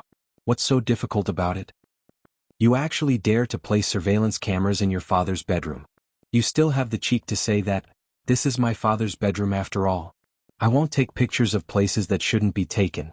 Jin-Wan coldly interrupted her, walked to the table, and took down a tiny surveillance camera from under the lampshade of the lamp placed on the table. Although it only captured the scene on the table, it's enough, isn't it? Any Shin? The evidence was conclusive, and the evidence was closely linked. She did not let go of any opportunity to force Shin-Haru into a dead end. Shin-Haru's gaze was stiff as she stared at the miniature camera in Jin-Wan's hands. She abruptly turned to Ji Hongwen. Old Ji, listen to my explanation. Ji Hongwen's expression could no longer be described as simple anger and fear. What's there to explain? Is there a need to explain? I really didn't expect that back then. I pitied you and brought you into the Ji family. In the end, you'll personally send me to the gates of hell. You're really good. What a vicious and merciless person. Shin-Haru panicked. Old Ji, the medicine really has nothing to do with me. After all, my face wasn't even captured. How can she be so sure that it's me?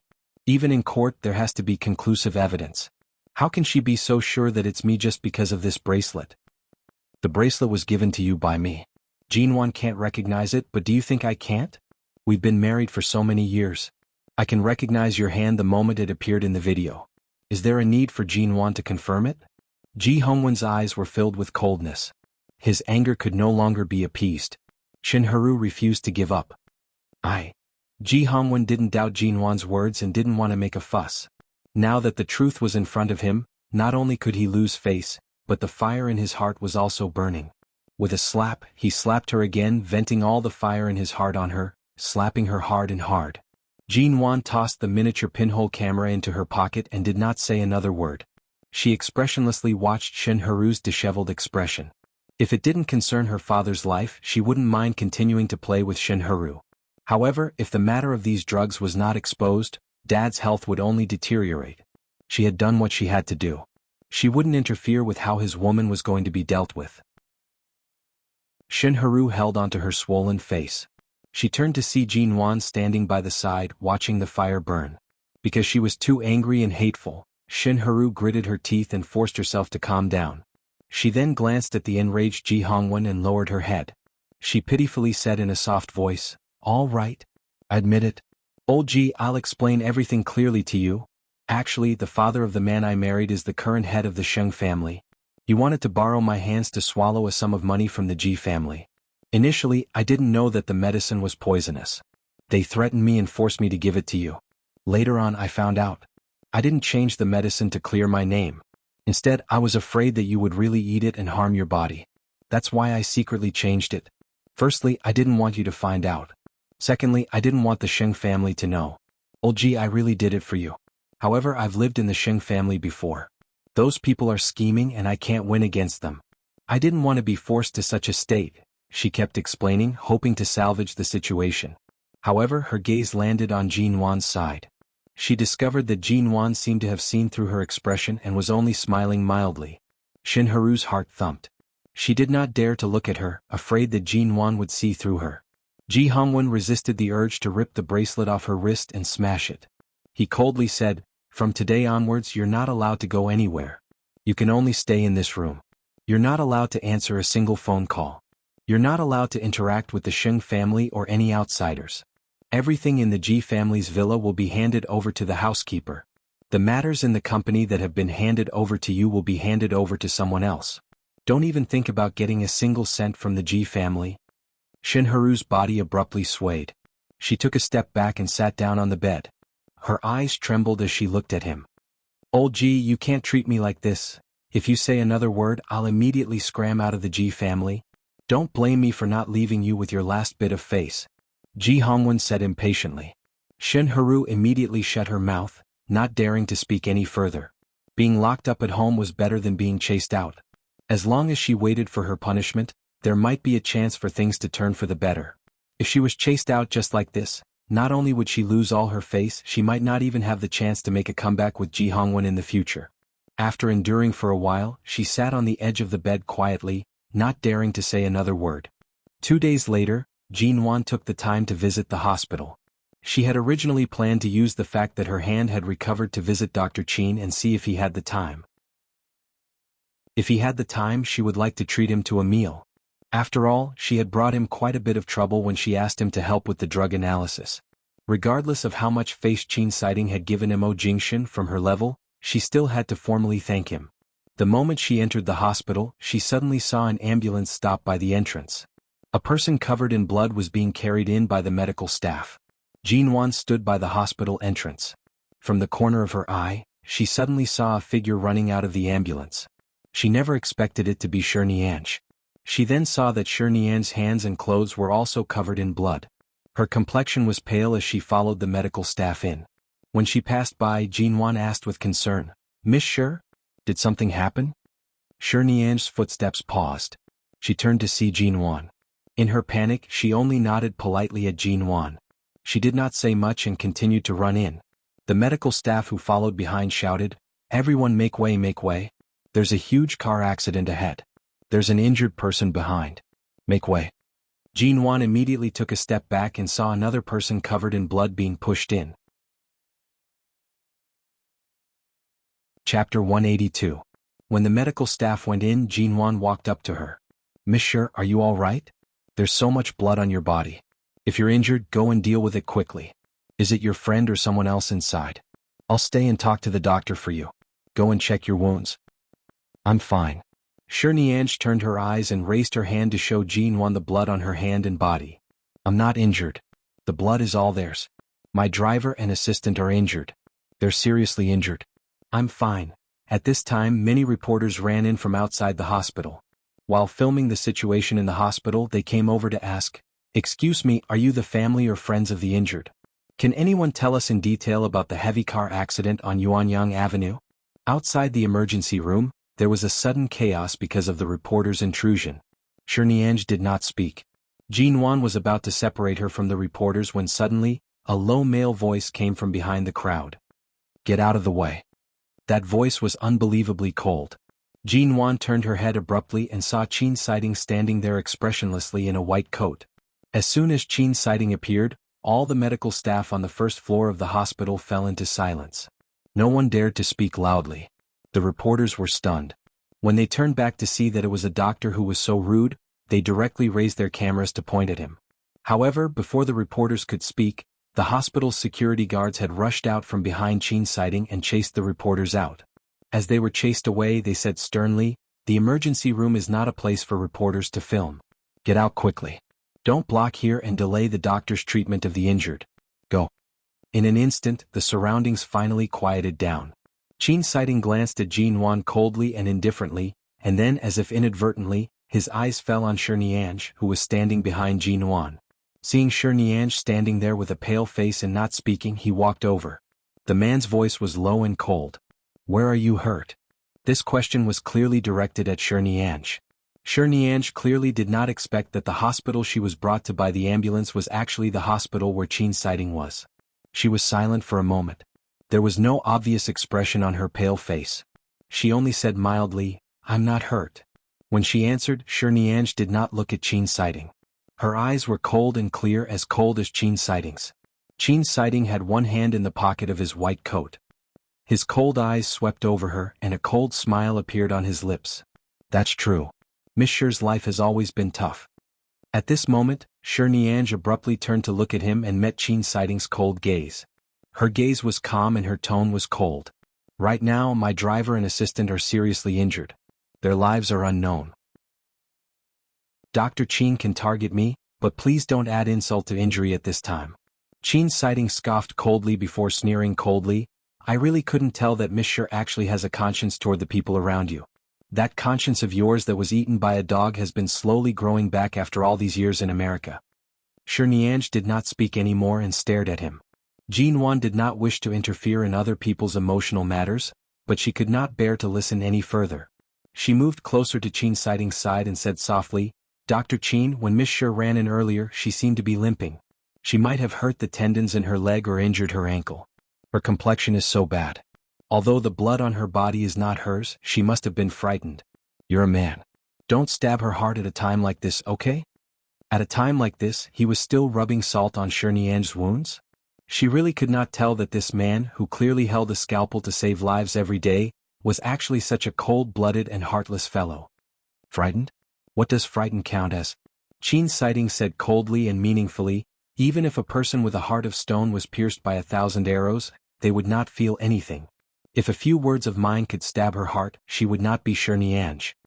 After finishing his words, he abruptly turned to leave. Although Jinwan wanted to accompany Miss Sher, who appeared to be in a sorry state both physically and mentally, the two of them were not familiar with each other. Furthermore, the purpose of her visit today was to thank Dr. Qin. After hesitating for a moment, she turned to leave the crowd. Qin Sighting took the lead and entered the elevator. Before the doors closed, Jinwan rushed in. Qin Sighting glanced at her indifferently. His gaze was cold and indifferent. Clearly he was not in the mood to speak. The elevator ascended slowly. Jinwan watched the tall and cold man dressed in a white coat and chuckled teasingly. "You clearly care about her, yet you insist on acting like you're heartless. You men's hearts can be considered a needle at the bottom of the ocean." Qin Sighting's expression was heavy and he did not speak. "Isn't your consultation room on the 16th floor of the hospital? The speed of this hospital's elevator is so slow, and there are often calls from other floors in the middle. You use such a short time to come down from the 16th floor. Clearly you rushed down the stairs in one breath. You rushed to the first floor with the fastest speed possible and saw Miss Sher. After confirming that the one injured in the car accident was not her, you began to act as though you wanted to freeze the other party into ice. What's the point?" Qin Sighting coldly glanced at her. "Do you women all have so much to say?" Jinwan raised her brows and did not speak further. After all, she did not understand the situation and could not speak further. "Isn't your hand already healed? Why did you suddenly come to the hospital?" Qin Sighting directly changed the topic, looking at her unhappily. "I came to thank you. Previously you helped me bandage up my wound, and the medicine you prescribed for me were all very effective. Also, you helped me analyze my father's medication. Recently, I've really troubled you with many things, so I wanted to properly thank you." Qin Sighting snorted indifferently. "There's no need to thank me. If you want to thank someone, go thank your man." Seeing Jinwan's puzzled gaze, he coldly reprimanded, "I've been so busy all day. If it weren't for your man constantly pushing your problems onto my head and urging me to resolve them as soon as possible, those medicines would have been in my drawer until the end of time." "Jinwan?" He was really frank and straightforward. "Although that's the case, I've troubled you. I originally wanted to treat you to a meal, but since you're so busy, we'll talk about it when you have time." Jinwan's gaze shifted and she suddenly smiled. "When the day comes, Jing Shen and I will treat you. Call Nan Heng and Miss Sher as well." Hearing the three words Miss Sher, Qin Sighting directly snorted coldly. "I'm not going." "Jinwan?" Qin Sighting's attitude today was as though he had been stung by a bee. He did not give her any face at all, and could not even be bothered to show basic courtesy. Jinwan also did not continue adding oil to the fire. At night, they returned to the Yew Garden Villa. Auntie Chin said that Mr. Mo had already been back for a while. Jinwan returned to her room. When she pushed open the bedroom door, she heard the sound of water coming from the bathroom. Chapter 183. Hearing the phone ring, Jinwan originally did not plan to answer it. She guessed that Mo Jingshan would be done showering soon, so she waited for him to come out and answer it himself. However, the phone kept vibrating. After a while it continued to vibrate. It was already so late. Was there something urgent at the company? Jinwan glanced at the number displayed. Only then did she realize that it was an international call. The number was from Los Angeles, America. The sound of water continued in the bathroom. Jinwan stared at the string of numbers for a long time until the phone continued vibrating stubbornly in her hand. She composed herself and picked up the call. Hello, it's not convenient for Jingshan to pick up the phone right now. If there's anything important, please call back later. She did not hang up immediately after speaking and waited for the other party to respond. However, the other party did not speak. Hello, can you hear me? Jinwan asked mildly. The other party did not speak. The other party did not speak. Perhaps women were born with an especially sharp sixth sense. Jinwan's gaze was fixed in the direction of the bathroom. Behind the door, there was fog and the sound of running water. If you're not going to speak, I'll hang up. Jingshan is currently showering. When he comes out, I'll have him call you back. Jinwan's tone was mild. Her words seemed unintentional, but they set off a silent ripple in the peaceful night. The phone was abruptly hung up, followed by the ear-piercing busy tone. From start to finish, the person who called did not say a single word. However, Jinwan could sense that the other party's mood was extremely unhappy. Jinwan sat on the sofa holding his phone in a daze. The sound of water in the bathroom and the night outside complemented each other. She did not sleep well at the G home previously, and sleep quickly swept over her. Just as she was about to fall asleep on the sofa, a cool and wet arm reached over from behind her waist. She shivered abruptly, and the phone slipped out of her grip and fell to the ground. You're done showering? Jinwan's head naturally leaned against his shoulder. She said sleepily, there was a call for you earlier. I picked it up, but the other party did not speak. Mo Jingshan's hand landed on her waist. In the next second he placed her on the bed. Jinwan hadn't taken a shower yet. She didn't want to sleep so early, but she was really sleepy. She frowned and finally couldn't help asking, aren't you going to call him back? Mo Jingshan pressed down on her body, who was about to get up. He lifted the blankets and pulled her into his embrace. He kissed her forehead, saying softly, there's no need. He didn't even look at his phone after he came out. In the dead of the night, Jinwan turned over in her sleep. She was still in Mo Jingshan's arms. She opened her eyes and looked at where his phone was. It seemed like his phone didn't make any more noises. She was really too sleepy. Recently, Jinwan often felt sleepy. Last night, when she had dinner at the G home, she also did not have much of an appetite and felt weak all over. She glanced in that direction again, then closed her eyes again and leaned into the man's embrace to sleep. In the dark night, the room was silent. The next day, when Jinwan received a call from the police station, she was rushing to the studio. Hello, Miss G. This is the Central City Police Station. May I ask if you know Madame Xia Tian? Jinwan was startled. I do. She's my friend and also a member of our studio. What's wrong? Did something happen to her? Nothing happened to her. She was the one who injured someone and said she was an orphan with no relatives or friends. She refused to cooperate with our investigation. We found Miss G's number on her phone. Please make a trip to the police station.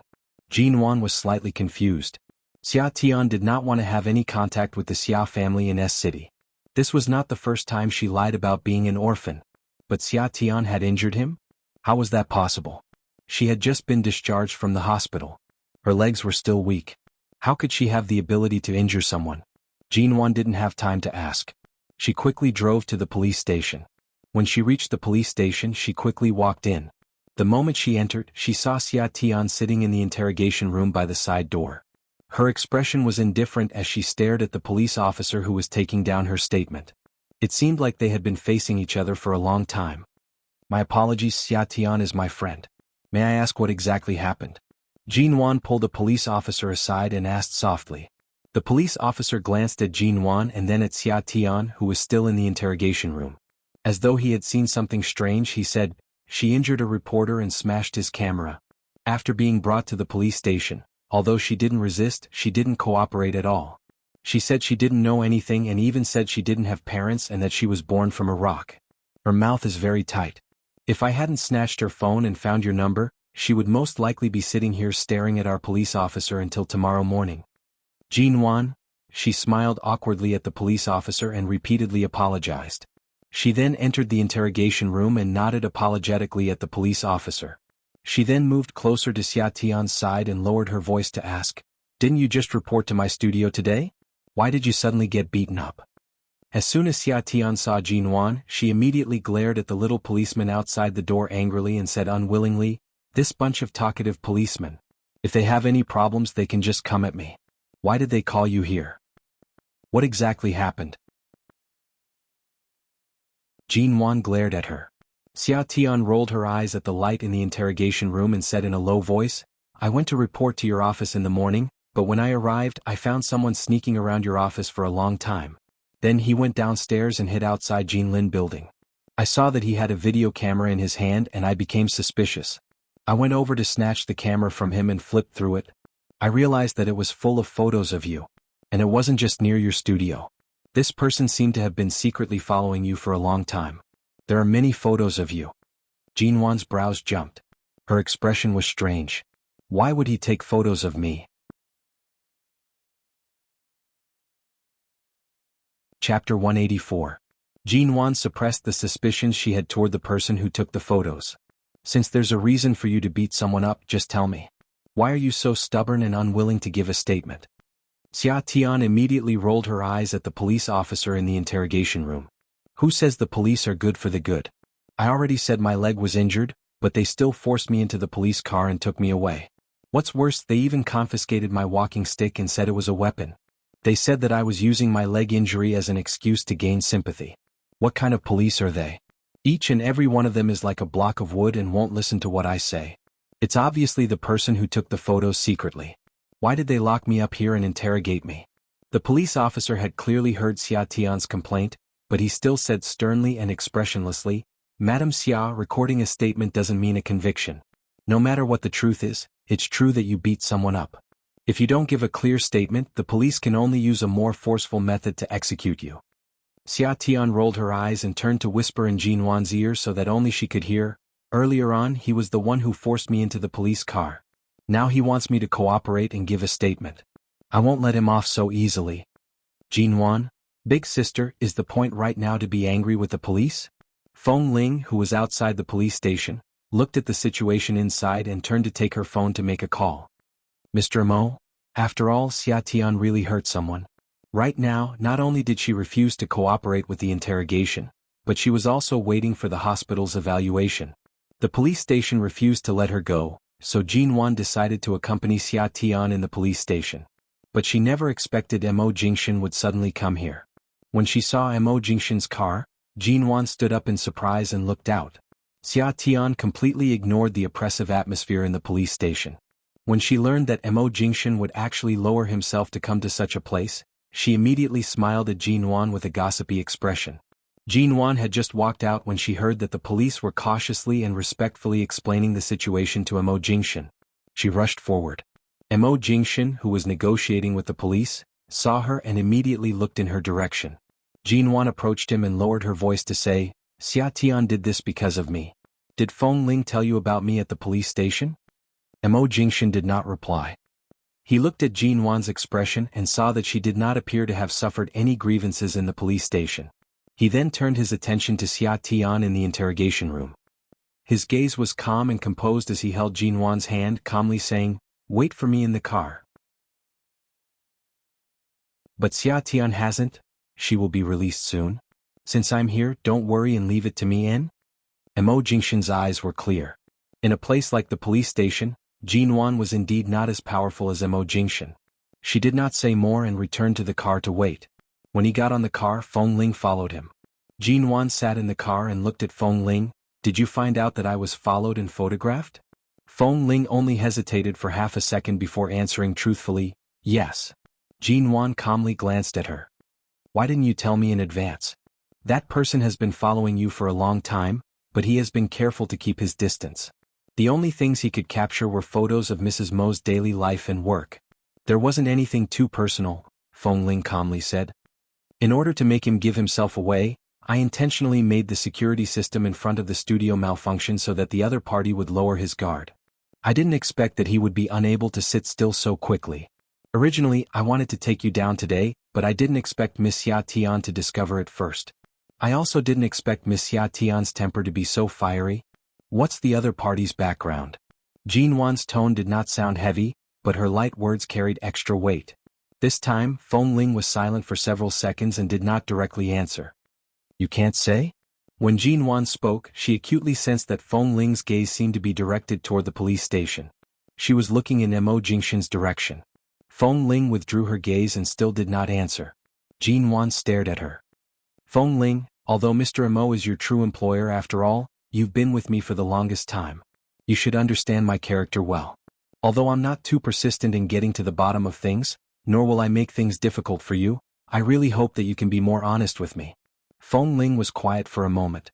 She watched Jin Wan's calm expression and softly said, the other party's background is very simple. He's just an unknown reporter in High City. However, not long ago, his account suddenly received a transfer of 600,000 yuan. The sender is from Los Angeles, America. Speaking up to this point, Feng Ling looked at Jin Wan's narrowed eyes. Mrs. Mo, if my guess is correct, the person behind him is the same person who sent the package. Jin Wan more or less guessed it. She directly asked, you were once trained in a base in America, and you seem to have quite a good relationship with Nanhang and the rest. So, who exactly is this person, do you know? This time Feng Ling quickly answered, I don't know. The chill in Jin Wan's heart gradually rose. She understood Feng Ling's gaze. Although Feng Ling did not speak, she did not overdo it. However, Jin Wan could clearly feel that Feng Ling wanted to remind her of something, but she could not say more. After settling the matter at the police station, Jin Wan returned to the studio and called Xiao Ba over. She had Xiao Ba bring her the information on the delivery company in Los Angeles. She had to find that person. She had to find out who exactly it was. In the end, after Jin Wan finished her meeting and returned to the office, she heard Xiao Ba say, Boss Nguyen, that delivery company actually closed down. Jin Wan paused in her movements and raised her eyes to look at her. What? Xiao Ba raised the information in her hands for her to see. It's the company you asked me to investigate. Such a large international delivery company suddenly closed down a few days ago. Furthermore, their name has been removed from the American International Delivery Service Center. It's as though they disappeared overnight. Jin Wan took out the delivery receipt from the drawer and compared it with it. She then checked it on the computer. Indeed, it was as Xiao Ba had said. This international delivery company really did declare bankruptcy in Los Angeles a few days ago. The entire company was sold off in pieces, and the company's name was also removed. It had only been a few days, but an internationally renowned delivery company had completely disappeared just like that. Chapter 185. Just as she was thinking, Feng Ling suddenly entered with a large bouquet of red roses in one hand and an exquisite small bag in the other. After entering, she placed these two items on Jin Wan's desk. Jin Wan had yet to return to herself. She raised her eyes to see the large bouquet of flowers. What's this? Someone sent it over earlier. They said it's for you. I've checked it and there's nothing wrong with it. Feng Ling looked at her. For me? Jin Wan pointed at the roses on the table, her gaze surprised. Feng Ling nodded and did not say more. She turned to leave. Wow. There must be hundreds of them, right? Xiao Ba laid on Jin Wan's desk with an envious expression. Who sent them? So romantic. Is it a gift from COMO? How would Jin Wan know who sent them? It wasn't her birthday, nor was it a special holiday or an anniversary. Besides, she had only found out about the incident at the police station this morning. It had only been a few hours since Mo Jingshan sent her back to the studio. Why would he suddenly send her flowers and gifts? Mo Jingshan was not schizophrenic. Jin Wan picked up the large bouquet of flowers in confusion. The delicate roses emitted the unique fragrance of roses. Each one seemed to have been carefully selected. With one glance, she could tell that they were of the highest quality. Not only were they expensive, even the outer packaging looked very girlish. It was made of pink paper. This color, Jin Wan could not help but recall the pink gown Sheng Yihan had specially prepared for her. Many years ago, when she was in her teens, she would often follow Ji Hongwen to various events. She would often wear pink, whether it was her gown, shoes, or bag. At that time she was indeed pink at heart. However, as time passed, she gradually lost her preference for such a girlish color. There was no gift card in the bouquet. She could not see the message or name. She casually picked up the exquisite small bag by the side. After opening it, she saw that it was a square gift box. When she opened it again, she saw that it was a white, handmade, luxury watch box. Until she saw that it was Van Cleef and Arpels' latest Pink Lady's watch. When Jean Wan saw the design on the watch, her expression immediately turned ugly. There was a card in the box. When she flipped it over, she saw several lines of black handwriting. Van Cleef and Arpels' Lover's Bridge, the most romantic watch in the world. The boy showed the minutes and the girl showed the hours. As the minutes and seconds approached, the boy anxiously counted the minutes, and the girl calmly counted the hours. Finally, when it was close to midnight, they could hug each other for a minute. Good luck, my girl. There was no signature or name on the entire card. But this was Sheng Yihan's handwriting. Jean Wan recognized it. A few years ago, she had seen his handwriting in the Ji family. Later, when Xia Tian was hospitalized, she had also seen Sheng Yihan's diagnosis and medical records. What a beautiful watch. Little 8 was surprised, and when he saw the logo, he said with stars in his eyes, "Oh my God. It was actually this brand. Super expensive." Before Xiaoba finished speaking, she was surprised to see Jean Wan casually throw the large bouquet of roses into the wastebasket and then push the box of watches out. "You like it? You can have it." 3 drops of sweat rolled down her forehead. This was such an expensive thing. How could she dare to accept it? Jean Wan looked at the watch box on the table and fell silent. A few days ago she had just gone back to expose Shinharu. Today Sheng Yihan suddenly sent her flowers and a gift. What did he mean by this? Was he using this method to greet her from afar? Or was it a declaration of war? Was he reminding her that he was unhappy that she had ruined his plans? Was he deliberately sending her this so-called lover's bridge to keep her at bay? The entire office was filled with the fragrance of roses. Jean Wan was originally not affected by these things. After a while, she abruptly stood up and walked out. She opened the door and called Xiaoba back. "Take the flowers out and throw them away. Spray some air freshener in the office. Call me when the smell has dissipated." After speaking, he walked out. Xiaoba was dumbstruck. Even now, she did not know who had sent the flowers and gifts. She also did not know why Jean Wan was not happy at all after receiving these things. Instead, it was as though she had eaten a fly. She did not dare to tarry. She returned to the office and followed Jean Wan's instructions to clean up the flowers. She then put on some air freshener and opened the windows. She turned back to look at the watch box on the table. She felt that this thing was really too expensive. If Boss Nguyen was unhappy and asked her to take care of this thing, she would not know how to deal with it. Thus, she directly placed the watch box into Jean Wan's bag. She then clapped her hands with a relaxed expression and left the office. The result of Xiaoba's actions was that Jean Wan brought the watch home with her without knowing it. When she finally realized it, it was already after her shower. Mo Jingshan came from the bedroom next door. When he saw the bag Jean Wan had thrown by the bedside, he saw a white watch box inside. His deep, cold eyes darkened. He walked over with a cold, handsome face. When he approached, he saw the watch box in the bag. He took it out and saw that it was printed with Van Cleef and Arpels, the symbol of Lover's Bridge. It was a luxury brand owned by a famous French family of jewelry and watches. He took the watch out for a look. The sound of water in the bathroom had stopped. Jean Wan walked out while drying her hair. When she saw him and the watch in his hands, her footsteps paused. She stared at him and then at the watch. Her eyes were filled with obvious surprise. Why was this watch here? Didn't she ask Xiaoba to take care of it in the morning? Why did she bring it back? Jean Wan placed the towel on her head down. She suddenly felt awkward. The man's figure stood by the bedside. His heavy and cold gaze met hers for 3 to 4 seconds. "Who gave it to you?" Mo Jingshan asked softly. However, it was clear that there was no need for her to answer. He already knew the answer. After all, Feng Ling no longer dared to hide anything about Jean Wan. Jean Wan must have already told him about the gift she received today. Although she did not intentionally bring this watch back, under his gaze, Jean Wan still felt that it was a huge mistake not to open the window and throw the watch out of Jean Lin building. Seeing that Mo Jingshan was still staring at her, Jean Wan scratched her hair. Things like receiving gifts are usually one-sided. Furthermore, I didn't intend to bring this thing back. Back then, I wanted to have someone throw it out, but Mo Jingshan calmly cut her off. "It's her. Jean Wan." It was Sheng Yihan. Chapter 186. I didn't want to keep it. You can't blame me. My assistant probably saw that the watch was too expensive and didn't dare to throw it away, so he stuffed it into my bag. I didn't notice it before I came back, Jinwan explained helplessly. Mo Jingshan looked at her for a moment and did not speak. He threw the pink watch into the trash can. Jinwan did not even look at the watch, thinking that it was fine to throw it away. It suited her. Anyway, she really didn't want to keep Sheng Yihan's things. At this time, Mo Jingshan received a call from the company and turned to enter the study. 10 minutes later, the door to the study was opened again. The man came out expressionlessly and then dug out the watch from the trash can. He held the watch and walked out. "What are you doing?" Jinwan asked in confusion. When Jinwan walked out, she saw that Auntie Chen had brought up a cup of water. Mo Jingshan saw it and casually threw the watch into the cup.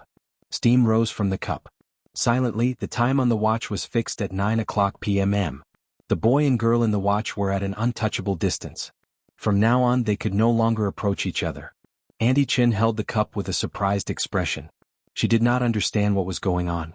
Because Jinwan's body was cold, she would bring up a cup of water at this time every day. When it was no longer so hot, she would let Jinwan drink it. She promised to let her drink a cup of warm water every day. But today, Jinwan stood by the door, the corner of her lips twitching. Once and for all, this method was indeed Mo Jingshan's. A watch of this price was not afraid of water or falling, but it was afraid of boiling water. "Mr. Mo." Auntie Chen stared at the cup in a daze. "This watch. Throw it out." Mo Jingshan's tone was cold. Auntie Chen nodded. Anyway, this cup of water could not be drunk. She took it downstairs quickly and planned to pour another cup and bring it up. Before Mo Jingshan returned to the room, he glanced at Jinwan. "What are you looking at? You can't bear to?" Jinwan chuckled. After all, it was urgent for her to go to T-City. She could not provoke him at this time. "Of course I can bear to. I wanted to throw it out during the day," she said as she followed him back to the room. After closing the door, Mo Jingshan saw that she seemed to have something to say and glanced at her indifferently. Smiling so obsequiously, "Are you afraid that I won't let you go to T-City?" Was there a need to always see through her like this? The corner of Jinwan's mouth twitched. "It's indeed about to start. Since you've decided to go, just focus on your studies. Someone will arrange everything else for you." Mo Jingshan's tone was still unfriendly. He had clearly given in to her so-called grand goal and desire, but it was clear that Sheng Yihan's blatant provocation made it difficult for him to soften his tone. "Really? Then I have to hand over all the projects in the studio as soon as possible. Several subordinates and assistants in my studio have gone to Xia Tian's place tonight. I'll have a video conference with them tonight and explain it well." Looking at Mo Jingshan's unhappy face, Jinwan stepped forward to hold his arm with a pleading expression. Mo Jingshan coldly glanced at her. Seeing that she did not show any emotions due to Sheng Yihan's matter, he calmly said, "The computer is on. Go." Jinwan glanced at the time. It was almost time for the meeting with Xia Tian and the rest. Seeing that Mo Jingshan was planning to let her off, she did not argue with her. She suddenly smiled and hugged his neck, pulling him down. She forced him to lower his head and planted a kiss on the corner of his lips. After kissing him, she was afraid that he would turn around and throw her onto the bed. She slipped out of his embrace and quickly turned to enter the study. Jinwan sat in front of the computer, having a video conference with Xia Tian and the rest. According to the schedule, they would be leaving for T-City the day after tomorrow. Although the 3 months of study would pass in the blink of an eye, the studio was currently in the development stage. Everything was her blood, sweat, and tears. She had to explain it well. As Mo Jingshan often had video conferences with overseas partners, the video camera on the computer in his study was very high definition. From the screen on Xia Tian's side, Jinwan seemed to be sitting opposite them. During the meeting, Xia Tian held the proposal that Xiaoba handed to her. "Don't worry. In the next 3 months, I'll definitely help you secure the #1 sales position in High City's real estate industry. I've seen the land and properties you've acquired and the series of plans you're about to carry out. You really have a good eye. You've already laid these cornerstones. I don't need to exert too much effort. As long as you can safely and steadily hold the current ones in the studio, it will be enough. You have to have confidence in us." Jinwan supported her chin with one hand and looked at them. "Of course I have confidence. High City's geographical location is also unique. I'm not in a hurry about sales. Now, the most important thing is the Human Resources Department of the studio. Help me keep a close eye on the people recruited by the Human Resources Department in the future. We don't need too many people, but we must use every one of them. Then they briefly discussed the room for improvement of the studio. Several colleagues who were at Xia Tian's home pointed out the small problems in the studio's operation and other aspects that were easily overlooked. Jin Wan also seriously discussed with them how to increase the probability of converting the real estate and the current resources under the studio's name into liquid capital without any loss, and how to be more flexible. After a while, Xia Tian on the screen suddenly looked surprised, and Xiaoba also suddenly looked at Jin Wan with a startled expression. Jin Wan looked at them in confusion and subconsciously turned back, but she didn't see when Mo Jingshan had entered the study. The man was holding the boiled water that Auntie Chen had brought in. Right now the temperature of the water was just right. He stood there, and the warm light in the study was reflected on the glass in his hand. He didn't seem to want to interrupt her ongoing meeting. However, at this moment the people on the other side of the computer were staring straight at him. Xiaoba suddenly exclaimed, "In my lifetime I've actually seen CO Mo in real life." Jin Wan, Chapter 187. That man who only needed to stand there quietly to attract everyone's attention was really the living Mo Jingshan. She had always heard of his name but never seen him. Jin Wan was usually low-key and would never specially let Mo Jingshan appear in the studio. At this moment, the people on the other side of the computer were staring at him like wolves and tigers. Mo Jingshan's expression was calm. He walked over, placed the glass by Jin Wan's hand, and then glanced at the proposal displayed on her computer screen. "You came at the right time. Help me take a look at these places." Jin Wan hurriedly pointed at the screen. "These are the areas we are considering to develop, but because the previous two companies of the studio have not performed well, many friendly companies are only cooperating with the studio for the sake of Mo Corporation. Except for the BGY group a few days ago, the rest are still in the wait-and-see stage, so the concentration and popularity of these projects are not very optimistic." Jin Wan nodded and said, "You're right." Speaking up to this point, Jin Wan turned to Mo Jingshan. "In fact, I can understand. Right now the property market is indeed not very optimistic. Coupled with the studio's previous performance, if it weren't for your intervention, I'm afraid we would be a group of children with no one to care about us. So now we have to go through the invisible obstacles." Xia Tian could not hold it in any longer and suddenly said, "Xiaomo, the one who has to overcome the obstacles step by step is your family's Jin Wan, not me. She's so concerned about her face that she has to suffer. There are many things that she is unwilling to ask for your help with. Look, right now we just want you to help us draw a few key points and choose a few projects for us. She can't even ask for such a small request." Xia Tian tapped her fingers on the computer table and ignored Jin Wan's glare. She continued to say, "You have to know that in the next few months, this studio will be under my management. My leg is still crippled. Xiaomo, please be kind and give us some advice so that we don't have to take a detour and we can all be at ease. Jin Wan can also rest assured. You don't want her to worry about things here every day when she's away to study, do you?" Mo Jingshan did not look at the people on the computer screen. He only indifferently glanced at the little woman who was sitting in front of the computer and drinking water with an awkward expression. He opened his mouth, and there was a hint of gentleness and indulgence in his indifferent tone. "Briefly repeat what you just discussed." Jin Wan was about to put down the glass of water she had just taken a sip of, but Xiaoba, who was sitting opposite her, eagerly took the information in her hand and began to give a brief account. Because she had already given the information, Xiaoba's words were clear and orderly, and perhaps because the other party was Mo Jingshan, Xiaoba didn't dare to say any nonsense and spoke concisely. After speaking, Xiaoba looked up with admiration and said carefully, "Xiaomo, do you need me to show you the details of the plan again?" "Thank you for your hard work. No need," Mo Jingshan calmly said. His gaze had already landed on the page of the plan on Jin Wan's computer screen. He bent down and placed his hand on Jin Wan's. She was currently holding the mouse and he held her hand and clicked on the mouse several times. He flipped through several pages of the plan and saw the plan inside. A moment later, Mo Jingshan lowered his gaze and watched Jin Wan's face illuminated by the computer screen.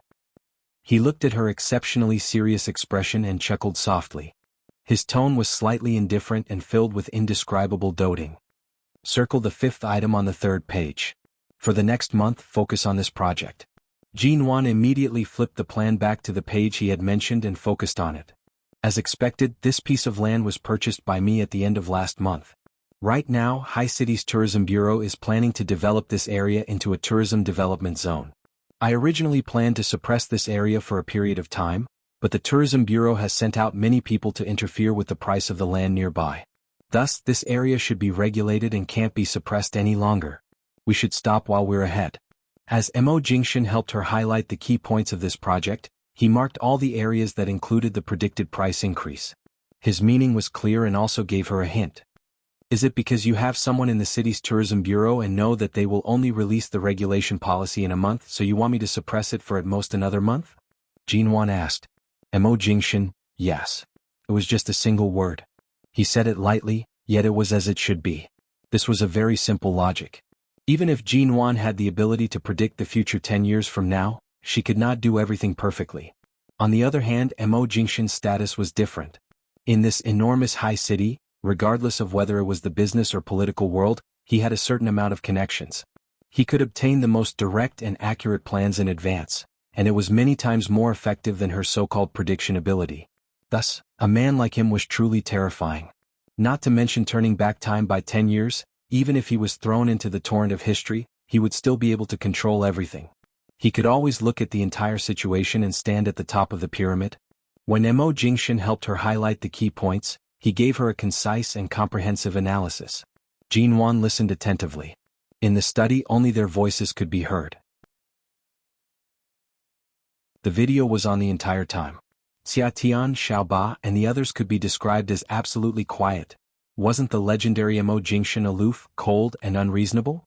But right now, the dignified CEO Mo did not pay any attention to anyone on the computer ever since he entered the study. His eyes were only focused on Jinwan, and they were vaguely filled with warmth and patience. Even when Jinwan's thoughts coincided with his, there was a hint of a smile in his eyes. How was this the cold and aloof CEO Mo? He was clearly a top-quality warm man who was like a rare treasure, but it was clear that this treatment was only for Jinwan alone. As for the others, they were not even worthy of his attention. After Mo Jingshan finished highlighting and analyzing the key points, Jinwan simply sat in front of the computer to carefully rearrange the information that had been highlighted. Mo Jingshan rubbed her head twice and did not say anything more, turning to leave. So envious, so blissful, what should I do? I want to fall in love. This is practically a royal level of dog food. As the study door was closed, the computer finally began to resound with voices. Even Xia Tian could not help but click her tongue. Not bad, Jinwan. Sure enough, today is different from the past. Even the dog food of the century has been stuffed into my hands. Jinwan earnestly typed as she said, earlier on, the key points that he mentioned, did you all hear it? I'll edit the documents here and send them to you. Let's continue talking about this. Chapter 188. However, what caused them to break down was that the royal level of dog food did not end here. After a while, Jinwan's meeting had yet to end. Furthermore, it was already late at night, and the main points had already been drawn. The women chatted about the studio while chattering about various unrelated topics. A colleague sitting by Xia Tian's side suddenly teased, "Boss, our studio was invested in by Mo Corporation. When are we going to invite CEO Mo to our studio for an inspection?" That's right, that's right. That's right. Let's not look at CEO Mo through the screen. The women began to make a fuss again. Even Xia Tian joined in and teased her. Just as Jinwan was trying her best to maintain a stern expression and was about to continue the meeting with a calm expression, the door to the study opened again. Mo Jingshan's voice came from the door. "Do you want to drink milk?" As Mo Jingshan's voice landed, the several heads on the computer screen nodded in unison. Their faces were filled with anticipation as though the person Boss Missouri had asked was them. Jinwan glanced at the water that she had barely drunk earlier. If she did not drink something hot tonight, Mo Jingshan would most likely not let it go. She nodded. A moment later, Mo Jingshan brought her a cup of warm milk. He softly instructed her to drink it while it was hot and to rest early. He then left and did not return. After that, the meeting continued. Every time Jinwan picked up the cup of milk to drink, the several pairs of eyes on the computer screen would stare at her. "I want to drink milk too." "I don't care. I'm going downstairs to buy it right now."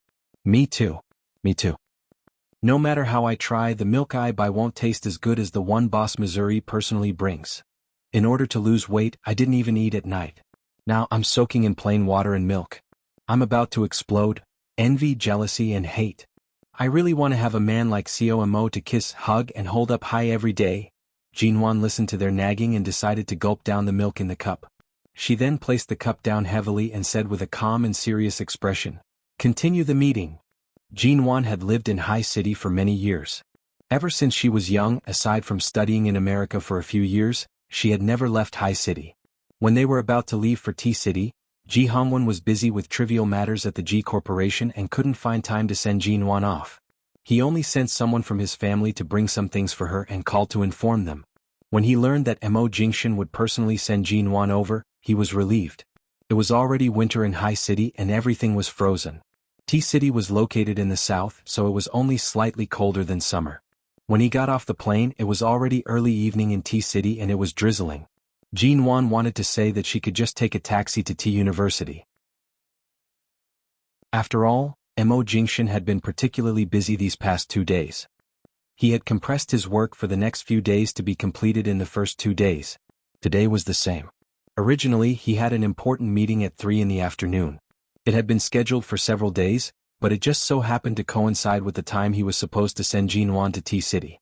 Last night, Mo Jingshan had informed his subordinates and pushed the meeting forward to 10 in the morning. Mo Corporation had several branches in T-City. When Jinwan stepped out of the airport hall, she realized that there was already a car waiting outside. "When are you returning to High City?" After getting on the car, Jinwan glanced at the time. She did not know how long Mo Jingshan would be accompanying her here. "Tomorrow morning at 7. Mo Jingshan responded, speaking softly. "I've arranged a place for you near T University. I'll send your luggage there first and accompany you to buy some daily necessities. If there's anything else you need, remember to give Auntie Chin a call and have her send it over." It was already past 8 in the evening. There were less than 11 hours left before they would be parting. His plane was at 7 tomorrow morning, which meant that he had to leave at least 2 hours in advance. Adding in the numbers, there were only a few hours left before they would be parting. "Feng Ling will arrive in T-City before noon tomorrow. She'll go directly to your place." He saw that Jinwan kept looking at the time. It was clear that she was reluctant to part with him, but she refused to say it. He pinched her face. "Are you sure you want to stay here? Since I'm already here, there's no need for me to think too much. I thought that Feng Ling would have to take a break for the next few months. Actually, I'll be spending most of my time in T University. There's no need for her to come over." Mo Jingshan's expression was calm, but his tone was undeniable. "I'm leaving you alone in T-City. From the looks of it, you want to return to High City with me. Jinwan, forget it." With Feng Ling by her side, she could indeed avoid a lot of unnecessary trouble. "When did you arrange a place for me? I heard that T University's dormitory environment isn't bad. I originally planned to stay in the dormitory." "If you stay in the dormitory, I'm afraid I won't be able to casually warm your bed." Jinwan, who wanted him to warm her bed, she clearly wanted to be a proper student, all right. Jinwan's residence near T University was much better than she had imagined. It was a well-equipped condominium with more than 200 square meters of space. "I'm living in such a large house alone, and I'm here to study. The amount of time I can come back to stay is very little. This is too much of a waste." Jinwan walked one round around the condominium. When she came out, she saw that Mo Jingshan had also entered. "Even if you can only come back for an hour a week, I can't let my Mrs. Mo suffer." Mo Jingshan pushed the suitcase in his hands. The silver suitcase immediately ran to the wall and stood firmly against it. Even the movement of pushing the suitcase was so handsome. This man, faced with the impending separation, Jinwan suddenly suspected that he was intentionally seducing her. She immediately ran to the kitchen to take a look. Everything had really been prepared for her. Everything that could be used was there. There was basically no need for her to buy too many things. She then opened the fridge. It was already filled with various fresh fruits and ingredients. She took them out to take a look at the date on the packaging. They had all been sent over today. "You're returning to High City tomorrow. I'm guessing that I won't be able to eat a meal you personally made for several months." Jinwan suddenly clasped her hands together and looked at him. Her expression was expectant as she said, "Do you want to make me another delicious meal tonight? To satisfy my stomach?" Mo Jingshan did not even bat an eyelid. He calmly spat out 2 words, "Not doing it." "Jinwan? What? I'm hungry right now." The man glanced at her with his inky eyes. Jinwan walked over and was about to pull him into the kitchen. She wanted to coax and persuade him to show off his skills once more. Chapter 189. The lights in the room were not turned on, and only a faint moonlight shone through. Jin Wan was directly brought in by him and was almost pushed into the bedroom. A new environment, a new bedroom, a new bed. Everything was unfamiliar, causing one to be especially sensitive. She welcomed the man's kiss and her body instantly ignited. Her eyes blurred as she hugged the man on top of her. Her voice trembled as she said, "I haven't eaten yet." The man's movements did not stop. He said in a heavy voice, "I'll eat first today." With that, Mo Jingshan turned over and covered her body. She let out a low, "ah." Because of his movements, she subconsciously closed her legs, but she couldn't stop him at all. His hand traced the extremely sensitive part of her waist. It was slightly itchy and numb to the bone. Jinwan quickly felt something hot and hard pressing against her. She was about to ask him to be gentler when the man suddenly kissed her on the lips. "It'll be your birthday in half a month. Go back to High City to celebrate your birthday, N? I don't know how my classes will progress by then. If there's no time, then don't celebrate your birthday." Ah. She had yet to finish speaking when the man actually entered without any warning. Hearing her suppressed low cry, the man's lips curled into a victorious smile. "You have to go back." He lowered his voice by her lips, and it was unexpectedly forceful and domineering. Just like the movement of his lower body, she could not avoid it. "The first birthday after our marriage, we'll go back to High City to celebrate, remember?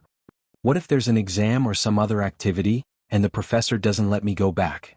The classes here are only 3 months long. I think we should not go back."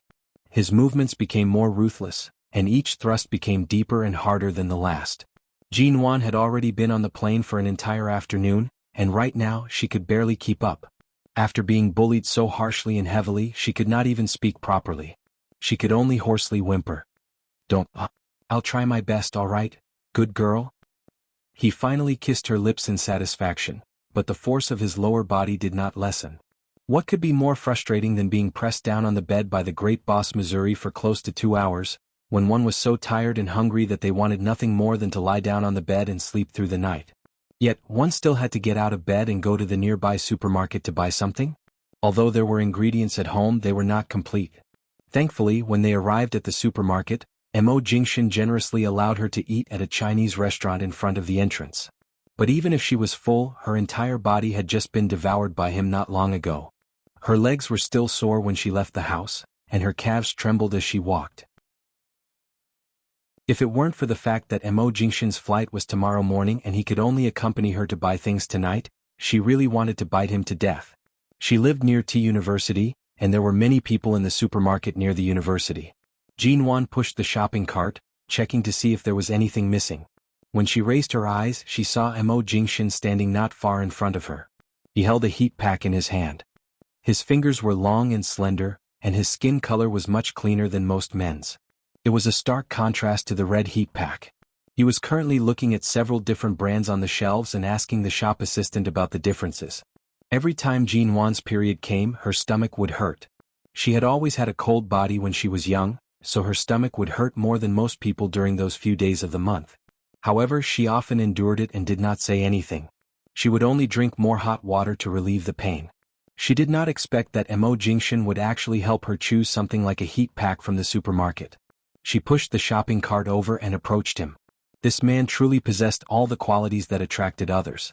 Most of the girls who passed by were students from the nearby area. When their gazes landed on him, they revealed various kinds of admiration and curiosity. Today, Mo Jingshan did not wear a suit. He did not appear as cold and unapproachable as he usually did in the company. Today he was dressed casually.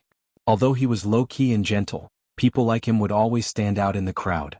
As Jin Wan approached, she saw that he was politely asking the shop assistant about the usage of the heat packs. His voice was low and pleasant to the ears. In this ordinary supermarket, he seemed to have put on a different temperament. He was as warm as jade and had an otherworldly aura. Even though Jin Wan and he were already very close and had just been intimate on the bed at home, Jin Wan still couldn't help but feel a chill run down her spine. But at this moment she still couldn't tear her eyes away. This man. Yes, it was really beautiful. He had never felt that time pass so quickly. When he returned from the supermarket, it was already late at night. After tidying up the things they bought, Mo Jingshan fulfilled her wish. Although they had a casual dinner outside, he still made her some supper. After eating her fill, Jin Wan saw the man sitting on the sofa in the living room. She glanced at the time. There were only 4 hours left before he left for the airport. She leaned over to say, "Let's watch TV together." Mo Jingshan glanced at her. The little woman was clearly tired, but she insisted on not going to sleep. His elegant brows moved as he calmly said, "Come here." Jinwan sat by his side, passing the remote control to him. "What do you want to watch? Financial news or a foreign television station?" "I rarely watch TV. Whatever you like, you can change it yourself." Mo Jingshan held the little woman by his side, caressing her soft, smooth hair. "If you're tired, go to sleep. There's no need to accompany me here." Jinwan glanced at him. In the end, she could not bear to sleep. She sat by his side, switching on the television and changing several channels. As she did so, she asked, "Do you want to watch a variety show?" "Anything is fine." As for what to watch, Mo Jingshan did not have any objections. In the end, the so-called variety show was just a few popular male stars in the country acting coquettishly on stage. They were even better at showing off than women. From time to time they would wink seductively and show off their abs. Jinwan watched with great interest. He casually picked up the remote control and changed the channel. "Watch something else." "Oh." Jinwan was confused. "Then how about watching a movie?" Jinwan switched to a movie channel. In the movie, the male lead was whispering sweet nothings to the female lead. Jinwan's eyes brightened. She suddenly pointed at the handsome face on the screen. This man seems to be a senior who was 2 years older than me when I was studying in America. Back then, I heard that he wanted to be an artist. I didn't expect that he would actually act in a movie. And he's even the main lead. His acting skills aren't bad. He's also much more handsome than before." Mo Jingshan was expressionless. "His acting skills are average. Change the channel." "Jinwan," she glanced at him. "I feel that it's quite good. Not good, change the channel." Chapter 190. Although Jinwan wanted to continue watching, she saw that Mo Jingshan was clearly very dissatisfied with this movie. In the past, he had never been so picky about her taste. However, no matter how she looked at the channel, none of them were good. Her entire mind was focused on the passing time. She felt that every minute and every second was making her heart tighten little by little. Back then, she had shamelessly boasted that it was only 3 months. Now, let alone 3 months, she felt that even waiting for her birthday half a month later was too slow. She did not know what was being shown on the television. She casually switched channels and leaned her head on Mo Jingshan's shoulder. The room was very quiet. The lights were all off, and only the television's light and sound could be heard. After an unknown period of time, the unknown movie had already finished broadcasting. Mo Jingshan shifted his gaze from the television screen to Jinwan's face. He looked at the little woman who had fallen asleep in his arms. Previously, when they were eating supper, Jinwan had mentioned that recently she had been eating and sleeping exceptionally well. If she continued to maintain this state in T-City, she would most likely become a round fatty by the time she returned to High City. She was already so skinny. It was impossible to hope for her to become a round fatty, but being able to eat and sleep was also good. Mo Jingshan gently raised her head, stood up, and carried her up by the waist. He carried her back to the bedroom and placed her on the bed. T-City. Jinwan took the opportunity to visit the professor before the classes began. The professor's surname was Lin. Not only was he very good at teaching business management, he could also be considered an old acquaintance of her father. After greeting Professor Lin, she also learned that all the students accepted by Professor Lin were extraordinary. Most of the students he took in were the heirs of Chinese companies in China and abroad, or the senior managers of some famous groups. Because everyone did not have much time, they could only squeeze their time into these few months. The schedule for classes and exams was very tight. To save time, the professor suggested that Jinwan stay in school as much as possible. T University had a special VIP dormitory. After Mo Jingshan returned to High City, Jinwan stayed alone in such a large condominium. Although she did not lack anything, whenever she slept, she would always think of the night Mo Jingshan stayed here. In the end, she still chose to move to the school dormitory. The business department's VIP dormitory was on the 6th floor. It was separated from the normal students' dormitory and had plenty of sunlight. However, it was still a school environment. No matter what, resources were limited, and the best was a 4-person dormitory. When Jinwan pushed open the door and entered, she saw a girl around her age sitting on the bed talking on the phone. All kinds of branded products, cell phones, and computers were thrown on the bed. She was focused on talking on the phone and did not tidy up anything. It was clear that she was a pampered young lady. Jinwan had left most of her things in the condominium. She only brought the smallest suitcase with her. She only brought a simple introduction and could bring it back to the condominium to retrieve it. She could use to bring it back anytime. She had just sat down by her bed when another person walked in. This person was around 25 or 26 years old. She was dressed fashionably and appeared slightly mature. Her actions were straightforward and efficient. After entering the room, she greeted Jinwan and the person inside and introduced herself. She said that she was the vice president of Hengyun Corporation and that her name was Bai Wei. She had come here to further her studies. After a simple self-introduction, she carried her luggage to her bed and began to pack. She did not say a single word of nonsense. The girl on the phone put down the phone after another 10 minutes. She looked at the two of them and realized that her bed was really messy. She then began to tidy it up lazily. She placed a bunch of expensive cosmetics and skincare products on the public table. They were all international brands, and even the cheapest one was from Aquamarine Mystery, which cost more than 2,000 yuan. "Hey, how did you guys clean up so quickly?" The girl tidied up her makeup and looked at their clean bed and table enviously. Jinwan glanced at her small suitcase. "I don't have many things." The girl glanced at Jinwan and raised her brows. She then turned to look at Bai Wei on the other bed. Seeing that the skincare products Bai Wei had brought out were not cheap, she directly asked, "Your body smells so good. Aya, you're using the C family's latest perfume from last month, right? And it was the limited edition one. I went to France and asked people to queue for a long time, but they couldn't buy it. You actually have it?" Bai Wei glanced at her and casually responded before continuing to tidy up. It was clear that she was not in the mood to talk too much with this kind of noisy rich young lady. Seeing that she was ignoring her, the girl could only turn to look at Jinwan.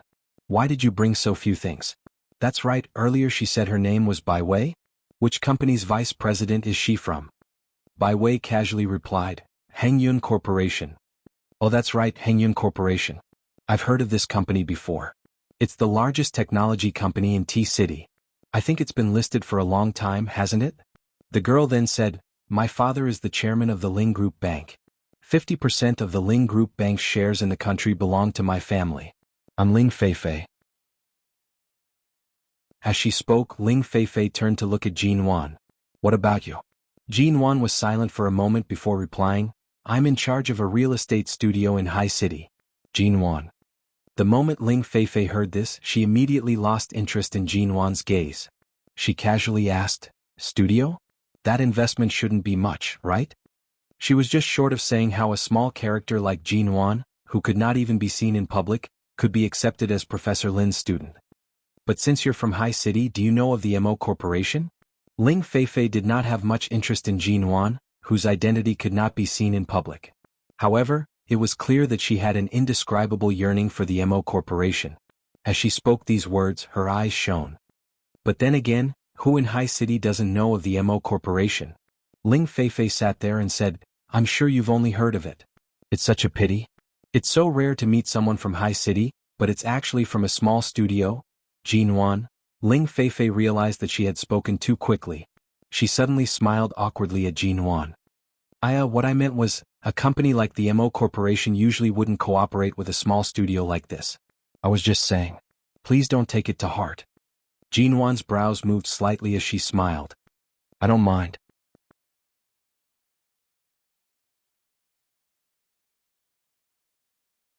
Chapter 191. I usually only use a bottle of water. Jinwan pointed at the small items she had placed by her pillow. Among them was a light green glass bottle. Ling Feifei glanced at it but could not recognize the brand. "What brand is this? How much is it?" "I forgot. I think it's around 600 yuan. Ling Feifei was shocked. "Only 600 yuan? Ling Feifei glanced at the moisturizer in her hands that was worth more than 10,000 yuan. Suddenly she did not wish to speak to Jinwan anymore. Bai Wei, who had not interjected earlier, suddenly spoke up. "I often use Jinwan's moisturizer as well. People with especially good skin usually only use this." Ling Feifei pursed her lips and did not speak. However, it was clear that she was already extremely unhappy that Professor Lin had arranged for her to share a dormitory with someone without status and money. She was just holding it in. Jinwan could see the disdain in this young lady's expression. She did not speak and only smiled at Bai Wei. Professor Lin had said that the majority of the students this time were young masters and young ladies with good family backgrounds and had their eyes set on the top of their heads. Furthermore, the class would only last for a short 3 months. Before they could understand each other, it would end. Thus, there was no need for her to reveal her trump card. Ling Feifei's luggage was truly too much. She could not fit all of it in her room, so she placed the other suitcase on the empty bed by the side. There should only be 3 people in this dormitory, right? Ling Feifei asked as she placed it.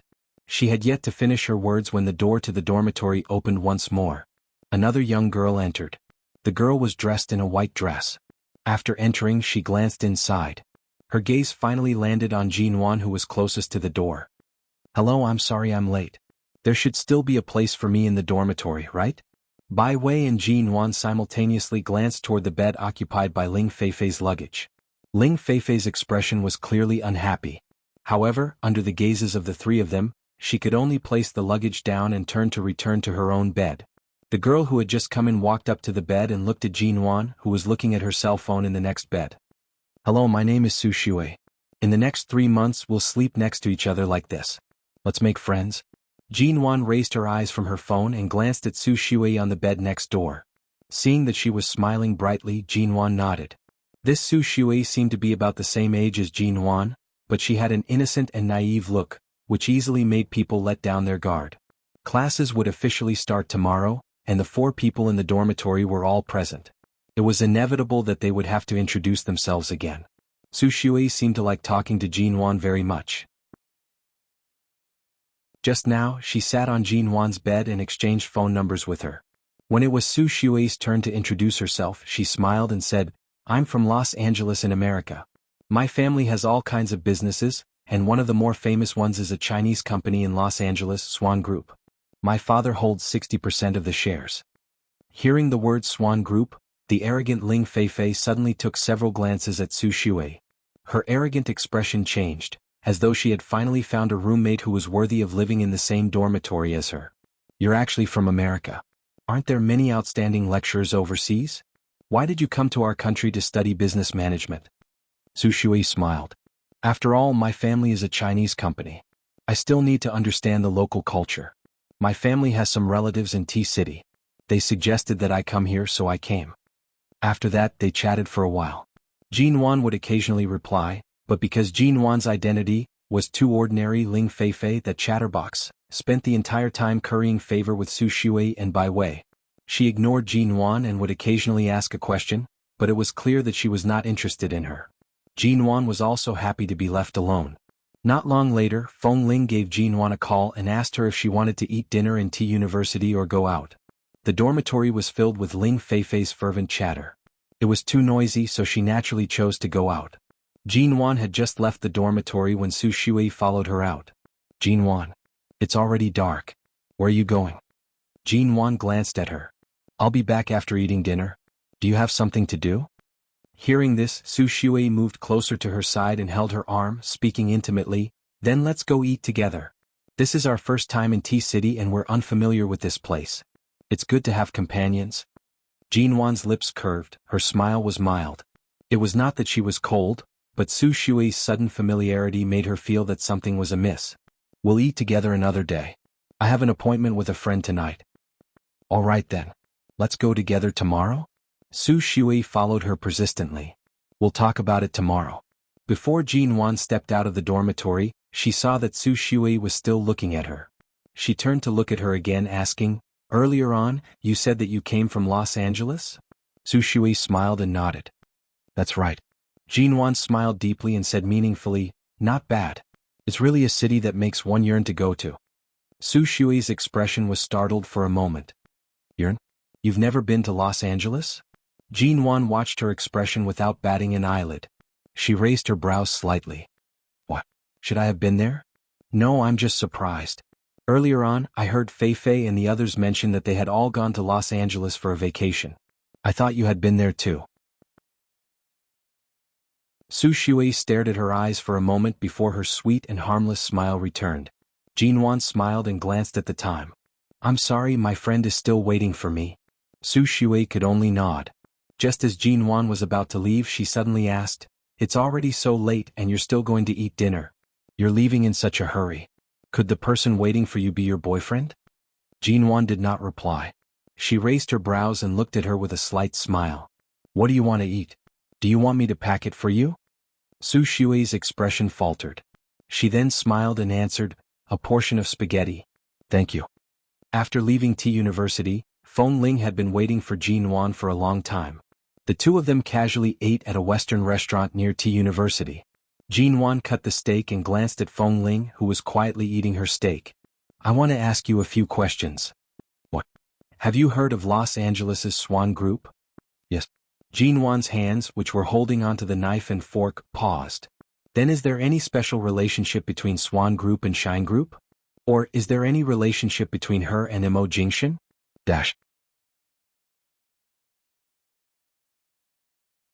Chapter 192. It doesn't matter, Feng Ling replied, looking into Jin Wan's eyes. Their eyes met and she was as honest as ever. Jin Wan paused. It didn't matter? If this was a question Feng Ling could not answer, Feng Ling would say that she did not know or remain silent. However, she directly said that it didn't matter. Based on Jin Wan's understanding of Feng Ling, she was certain that she was speaking the truth. Could it be that she was thinking too much? Then have you heard of the name Su Shui? Jin Wan asked. When Feng Ling heard the word, Su, there was a moment of surprise in her eyes. However, when she heard the name behind it, she immediately shook her head. No. All right, there's nothing else. Let's continue eating. Jin Wan did not speak further.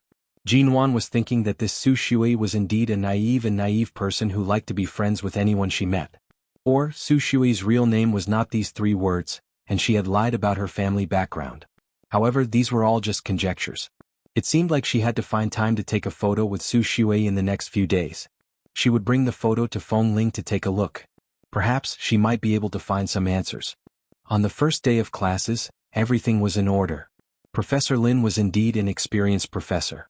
His teaching style was also very suitable for young people. There were more than 40 students in this new class, both male and female. More than half of the students were female, and there weren't many male students. However, most of them were second-generation heirs and heirs of wealthy families. All of them were wealthy and respectable, and they couldn't be underestimated in the future.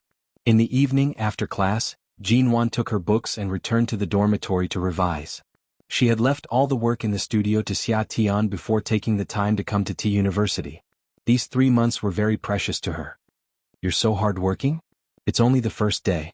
Everyone has gone to the entertainment club opposite T University. Aren't you going out for a drink or two? When Bai Wei returned, she saw that Jin Wan was actually revising. Bai Wei was different from those pampered daughters of wealthy families. She was a senior executive in a company, and her words were very mature and straightforward. She did not like to be too close to Ling Feifei, but her impression of Jin Wan was quite good. She would occasionally chat with Jin Wan. I want to, but I can't. There's someone at home who doesn't allow me to drink. Jin Wan smiled at Bai Wei. She flipped through the book in her hands and furiously took notes. Not even wine? Why are you so strict? Bai Wei said casually. In the blink of an eye, she picked up a book and sat on the bed opposite and began to read. Jin Wan did not answer but raised her eyes to glance at her. Why don't you go?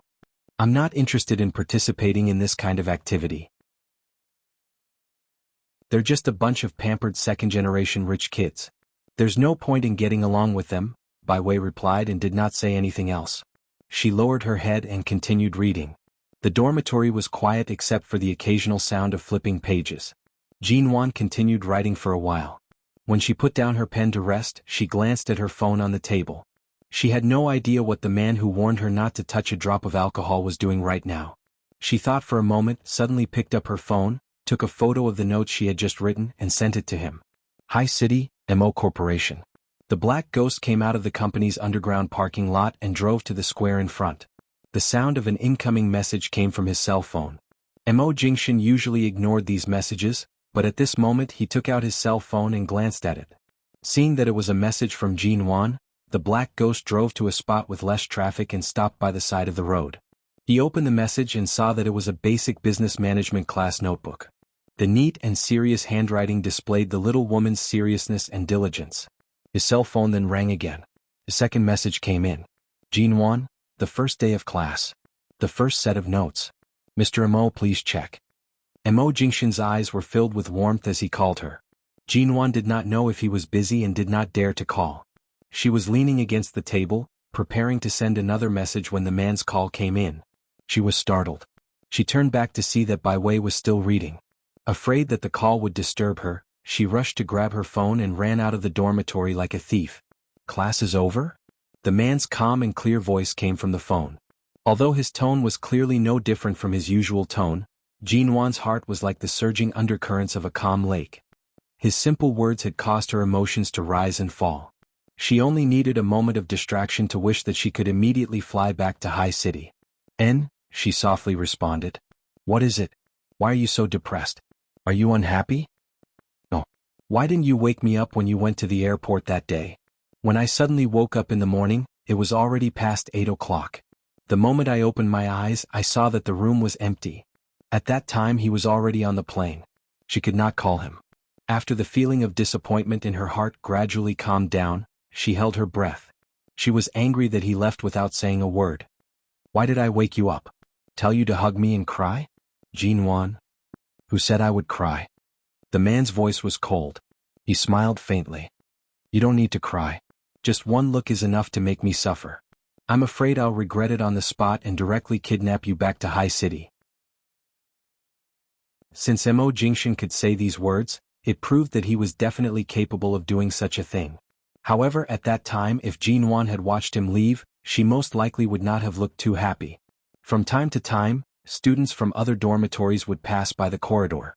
Jinwan lowered her voice and briefly explained the classes here to Mo Jingshan.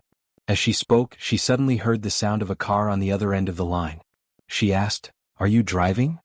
No, the car is parked by the side of the road. Mo Jingshan calmly said, I'm afraid I'll be distracted if I call Mrs. Mo, so I parked the car early. I thought you were at the company or at home? Jinwan finally realized that he had just gotten off work. From the sound of the car, she could guess that there was a traffic jam. If he continued to park there, it would be really inconvenient. She said, You drive back first. I'll continue to take notes. I'll call later. Clearly, it wasn't good to keep the car parked there. He did not reject her. His voice was clear and low. Don't read for too long. Take care of your eyes. Also, don't stay up late. I know. Don't worry. Even if you're not by my side to urge me, my lifestyle is still orderly. I'll definitely study well and live a healthy life. Jinwan mischievously responded and hung up. She put down the phone and was about to return to the dormitory when she saw that Su Shui had returned. She was standing at the staircase in front of the corridor, looking in her direction thoughtfully.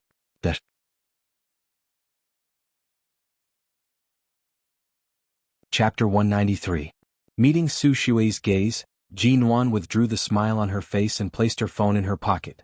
She calmly glanced at her. You didn't go with them to the club to play? I did, but I came back because there was nothing interesting. Su Shui finally raised an exquisite box in her hands. Earlier, I bought a lot of desserts outside T University. Let's eat together. Jinwan nodded and entered the dormitory. Without Ling Feifei, the dormitory was much quieter. Su Shui opened the dessert box and distributed the desserts to them. She then naturally sat by Jinwan's bedside and ate the mousse cake in her hands as she tried to find topics to chat with Jinwan. Most of the topics revolved around Jinwan. One moment, she asked Jinwan why she opened a studio related to real estate. The next moment, she asked Jinwan what her family did aside from opening a studio. The next moment, she asked Jinwan why she wanted to study business management. Finally, she casually asked, Jinwan, who were you talking to on the phone earlier? You were smiling so brightly. The person on the other side of the phone definitely wasn't your parents. It must be your boyfriend or something, right? Jinwan continued to hold the unfinished notes in her hands.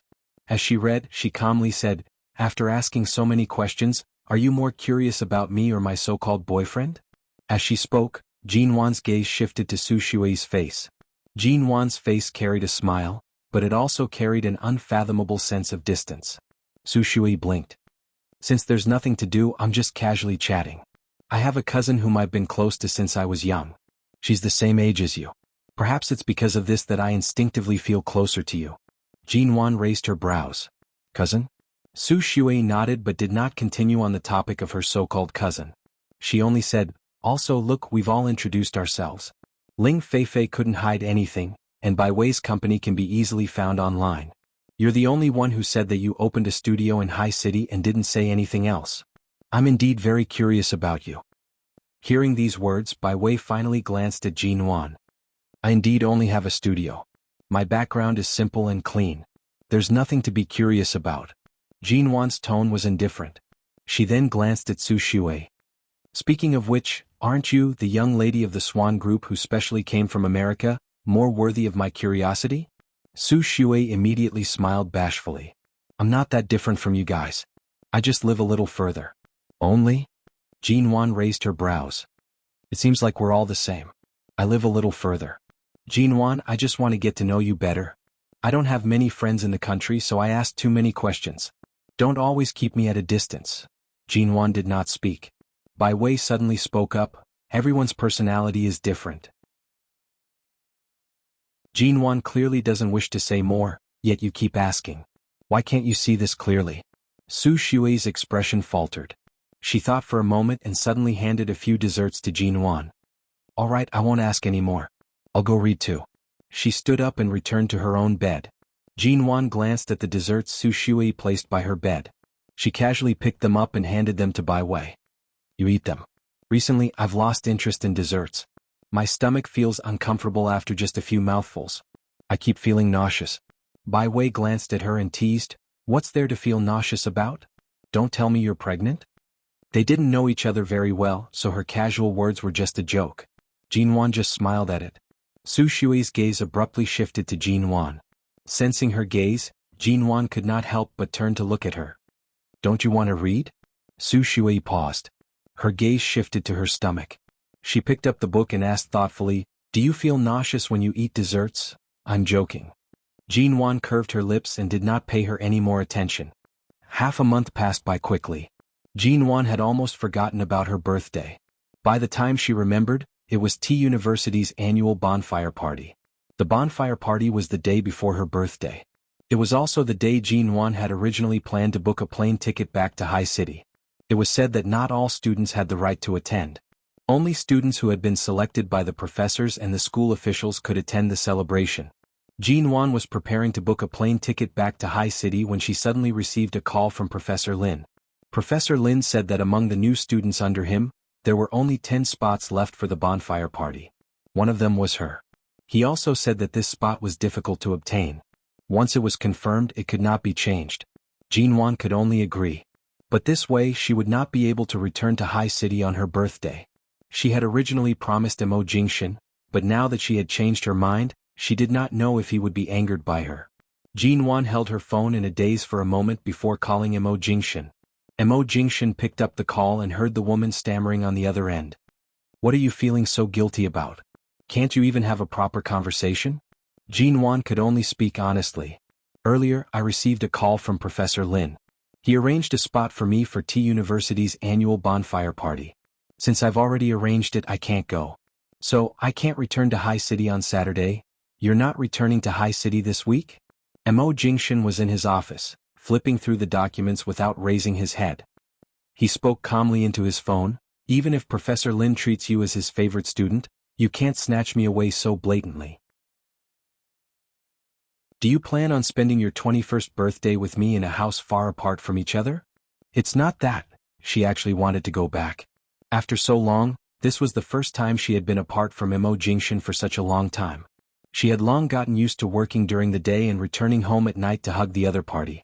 Now that they were forcibly separated, time had really slowed down. Mo Jingshan placed the documents in his hands down and loosened his collar. After a moment of silence, he asked, What bonfire party? Can't you be absent? The spots are limited.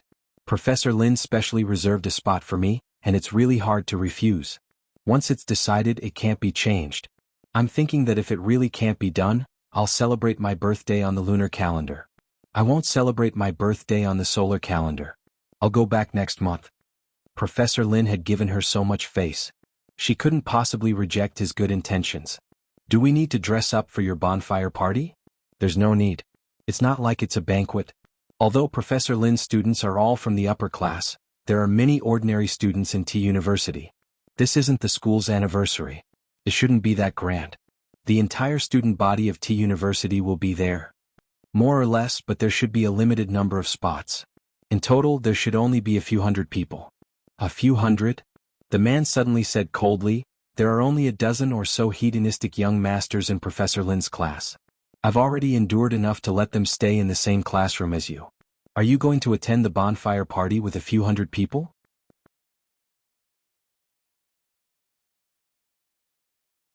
Chapter 194. On Saturday, the bonfire party started at 6:00 p.m. It was held by the river not far from T University. This river ran through T City, and the wind was chilly at night. It rustled against the lush trees on both sides of the river. Coincidentally, the 4 people from her dormitory were all on the list. Jinwan was still dressed in her usual clothes, while the other 3 were dressed simply. Wow, I didn't expect this river to be so beautiful. The lights on both sides are beautiful as well. Let's take a photo together, Ling Feifei suggested. Jinwan had not found an opportunity to take a photo of Su Shui. To avoid alerting the enemy, she immediately agreed to this suggestion. After taking the photo, Jinwan asked Ling Feifei to send her a copy. She saved the photo and confirmed that Su Shui's face was clear in the photo before sending it to Feng Ling. That night, 9:00 p.m. Mo Jingshan stood outside the condominium outside T University. Looking at the tightly locked door and the thin layer of dust on the lock, he was certain that Jinwan had not stayed here for the past half a month. He opened the door and entered. The lights in the room were not turned on. The sky was already dark, and only the neon lights outside the window could be seen. A bonfire party with the theme of students and school had not ended yet? He picked up his phone and called Jinwan. However, the other party's phone was turned off. Mo Jingshan's brows twitched. He looked into the distance at the lights on both sides of the river that ran through T City. He called again, but her phone was still turned off. He abruptly turned to leave. The moment he stepped out, he saw Feng Ling appear by the elevator. Mr. Mo? Feng Ling was clearly surprised to see him here. Aren't you in High City? When did you come? Mo Jingshan saw that Feng Ling did not follow Jinwan. He asked mildly, Where's Jinwan? Mrs. Mo has a bonfire party tonight.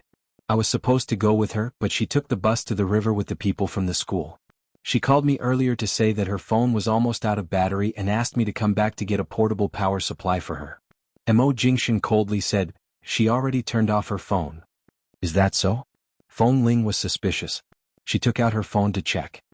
A few minutes ago Mrs. Mo just sent me a message. Why did it run out of battery so quickly? What message did she send you? Mo Jingshan glanced at her. Feng Ling paused. She was about to say that she was in a hurry to enter the elevator and hadn't looked at it when the man in front of her abruptly took her phone. Seeing the message from Jinwan, Mo Jingshan swiped open the screen, and a high-definition photo of the 4 of them appeared on his cell phone. There was a line of words below. Feng Ling, have you seen this person in a white dress before? Mo Jingshan's eyes were fixed on the face of the woman in the white dress. Before Feng Ling could see his expression clearly, the man had already walked to the elevator with a cold and gloomy expression. The man who was usually calm and indifferent was still endlessly cold at this time, and his sharp eyes seemed to be filled with killing intent in an instant. As sharp as Feng Ling was, she immediately sensed something from Mo Jingshan's expression. She immediately rushed to catch up with him. Jinwan was sitting by the riverside, away from the bustling crowd. Bai Wei brought over a freshly roasted mutton skewer for her. Thank you. Jinwan received it, picking up a skewer and taking a bite. Bai Wei brought over 2 cans of beer. Jinwan was still hesitating whether she should drink it or not. At this moment, Bai Wei happened to receive a call and went to the other side. Jinwan picked up the beer and weighed it in her hand. Drink some? Forget it, it was better not to drink. After all, she had promised Mo Jingshan. But she still wanted to drink some. Just as she was in a dilemma, Su Shui approached from behind. My stomach isn't feeling well. There are too many people by the riverside and I can't see clearly. Where can I find a public bathroom? Can you accompany me to look for one? Jinwan calmly glanced at her. It's in the forest over there. You can find it yourself if you walk that way. It's too dark in the forest. Come with me. I'm scared. Su Shui held her stomach, her complexion pale. It seemed like her stomach really wasn't feeling well. Jinwan glanced at Bai Wei who was on the phone, and turned to see Ling Feifei enjoying herself in the crowd. The people she was most familiar with here were the few of them. Su Shui was indeed too embarrassed to ask others to accompany her. Although Jinwan did not like interacting too much with Su Shui, she always felt that this person was strange from head to toe. But after all, they were staying in the same dormitory. Let's go. Jinwan placed the skewers and beer down, standing up and patting her pants. The 2 walked into the dark forest by the side. The lights by the river could not reach here, and the path ahead was too dark. Jinwan said, "My phone's out of battery. Turn it on. Otherwise we won't be able to see the road clearly." "My phone's also out of battery." Su Shui's voice was much softer than usual, as though she was purposely suppressing her voice. Jinwan thought that her stomach was hurting and did not suspect anything. She reached behind her to support her, and the two of them continued walking in. As the crowd grew further and further away, the surroundings became unbelievably dark. Jinwan clearly remembered that there were lights near the public bathroom. Why were they all off? Jinwan. All of a sudden, Su Shui's voice rang by her side. Jinwan was still wondering what was wrong with the lights when she heard Su Shui's soft voice again. "Are you afraid of the dark?" Jinwan was about to answer when she felt that something was wrong. She and Su Shui had walked in the dark all the way here. Why was she suddenly asking this now? It was impossible for the lights here to be turned off so coincidentally at this time. They must have been damaged by someone. With this thought, Jinwan's footsteps paused. She was about to turn around to look at Su Shui when she abruptly heard someone approaching. Hearing the sound, she instinctively wanted to call out, but before she could open her mouth, she was pressed down harshly. Her mouth and nose were also covered with a damp cloth. "You guys, what are you doing, you?" The surroundings were pitch black. She could not see Su Shui's expression, nor could she see the people around.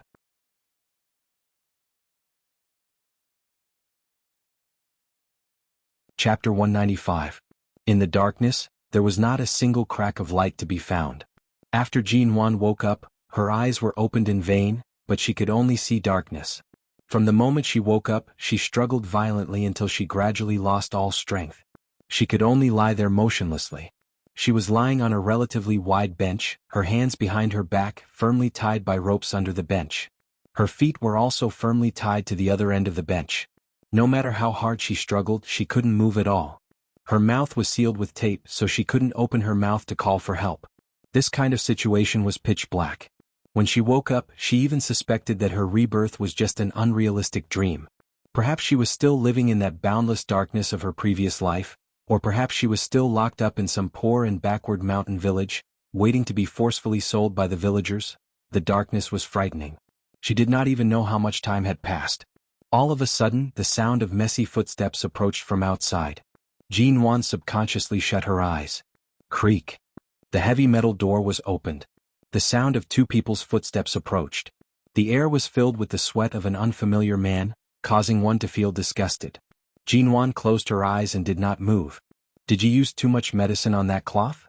Why hasn't this chick woken up yet?" "Ignore her. Miss Su only told us to kidnap her and send her out when the time is right. Whether she lives or dies has nothing to do with us. She's so pretty. Isn't it too much of a pity to send her over like this? Why don't we play for a bit?" "Play your head. Miss Su told us to leave T-City immediately after we're done. This chick's background isn't simple. Isn't she just a T-University student? What kind of background can she have at such a young age? Don't ask so much. Immediately send her to that bar. If we don't send her there, we won't get a single cent of the remaining 1 million yuan. We don't know who leaked the news, but right now this area has already been patrolled by police cars many times. Do things cleanly. Since she hasn't woken up yet, it'll save us some trouble." At this moment, Jinwan abruptly opened her eyes. The two tall and strong men were shining flashlights on her body. When they saw her suddenly open her eyes, they seemed to be startled. Jinwan narrowed her eyes slightly in the glare of the flashlight, but her mouth kept making woo-woo sounds. "Big brother, does she want to talk?" "Woo-woo-woo." Jinwan made a few more sounds. Hearing that her voice seemed to have a different pitch, as if she really wanted to say something, the two men looked at each other and chose to ignore her. "You woke up so quickly. How troublesome. Hurry up and take him away." "Woo-woo-woo." Jinwan's eyes widened as she stared at them. She couldn't move her hands, and the tape on her mouth prevented her from saying a word.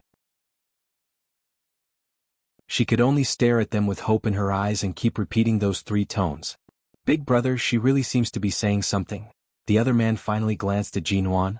As Jinwan continued to struggle and make those few tones, he abruptly tore off the tape on her mouth. A piercing pain came from her lips. Jinwan couldn't care less. In such a situation she couldn't shout, or else it would only bring about a fatal disaster. She took a deep breath and said, "How much money did the people who kidnapped me promise to pay you? Let me go. I can pay double." Those people still owe you 1 million yuan, right? Let me go now and I can give it to you immediately. She had just finished speaking when the man abruptly sealed the tape on her mouth again. Woo woo, Jinwan stared hard at them, her mouth still repeating the same tone. Big brother, the man had a knife scar on his face. He coldly glanced at Jinwan. You want to live, right? Jinwan hurriedly nodded, her gaze sincere. She was certain that if these two were only doing this for money, perhaps there would be a chance. You have money to give us? The man still had a doubtful expression. Jinwan nodded again, making an woo sound. It was a confirmation.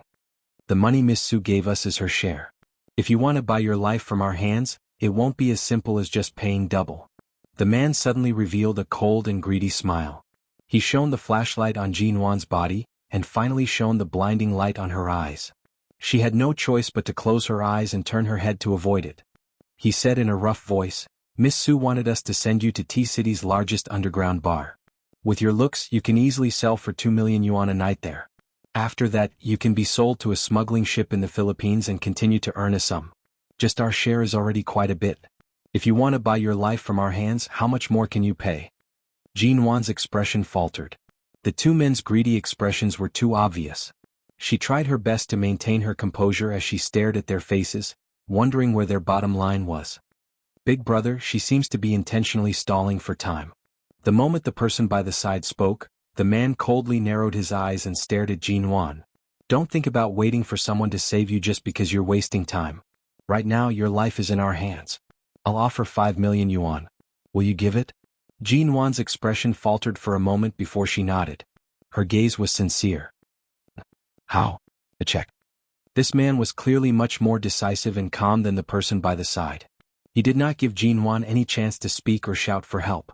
He only observed Jinwan's expression, watching for her to nod or shake her head. Jinwan nodded. You. The man by the side immediately stared at her with bright eyes, as though he had seen a god of fortune. The two exchanged glances and suddenly pulled her up from the chair.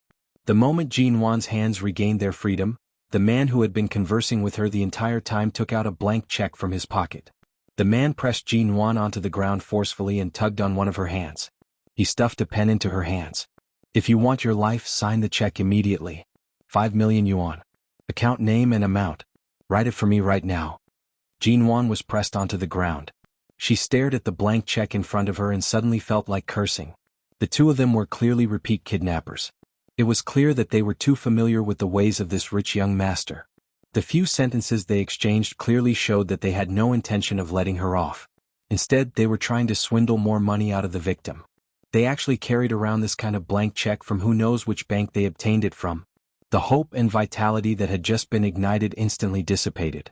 She lay stiffly on the ground, unmoving. She held the pen in her hand, but she stared at it intently. She refused to sign a single word.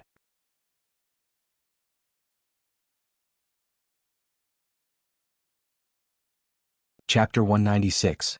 The bones in Jinwan's hand were about to break.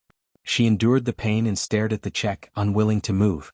The man standing behind suddenly pulled out a sharp knife, lowering his voice to threaten her. You only have two choices. Sign the check and we'll leave this knife to you. You can find a chance to cut the rope and escape. 5 million to buy a chance to escape. Or we can use this knife to cut the tendons in your arms and legs. Or we can cut your face piece by piece. Sign or not. Choose. Jian silently furrowed her brows. 5 million to buy a knife? However, these two people were not joking at all. The back of her hand was about to break. Although they were utterly heartless, the current situation was one of survival of the fittest. In the world of desperados, life was too cheap. She abruptly raised her eyes and glared at the man who was stepping on the back of her hand. The man saw her gaze and moved his foot away. He tossed the pen back to her hand and ordered, Sign. 5 million, not a single cent less. Jinwan glanced at the knife in the other man's hand. The man also tossed the knife back to her. His meaning was clear. If she dared to sign, they would dare to give the knife to her. Whether or not she could seize the chance to escape was entirely up to her. Jinwan hesitated for a moment. She slowly moved her hand that was aching and numb from being stepped on earlier. She picked up the pen and signed the check. As she signed, she thought about what had happened. Her previous suspicions of Su Shui were correct. The other party did not come with good intentions. They pretended to be naive to approach her. If they were not inquiring about her, they were observing her every move. After hiding by her side for more than half a month, they indeed harbored evil intentions. Seeing that she had written everything she needed to write on the check, the two men finally pulled her up from the ground. Jean Wan staggered, unable to stand steadily. Her hands were once again tied behind her. Although her body had left the bench, she was not in a state of freedom. She wondered if she would encounter two scoundrels who had no sense of morality at all. When the man in front tied her hands behind her back, he folded the foldable knife and stuffed it into her palm. He then tied her hands behind her back in a very clever way so that no one could see what was in her hands. I've already given you the saber. Don't say that we don't follow the rules of the martial world. The man tied her up tightly, looking as if he was satisfied with the 5 million yuan. He lowered his voice and said, Miss Su's people are guarding outside. We have to send you to the bar now. After we send you there, we'll leave. If the rope near your middle finger and index finger is cut, you'll be able to untie it yourself. What do you think? Was the 5 million yuan well spent? If Jean Wan's mouth wasn't taped, she really wanted to scold them. She suppressed her fear and anger, tightly holding onto the foldable knife in her hand. She then coldly stared at the two men. Stop glaring. It's rare to see someone as tactful as you. That Miss Su's background isn't small. She knows where our hideout is. If it was any other brother, they wouldn't sell out all the brothers in their hideout for a mere 5 million yuan.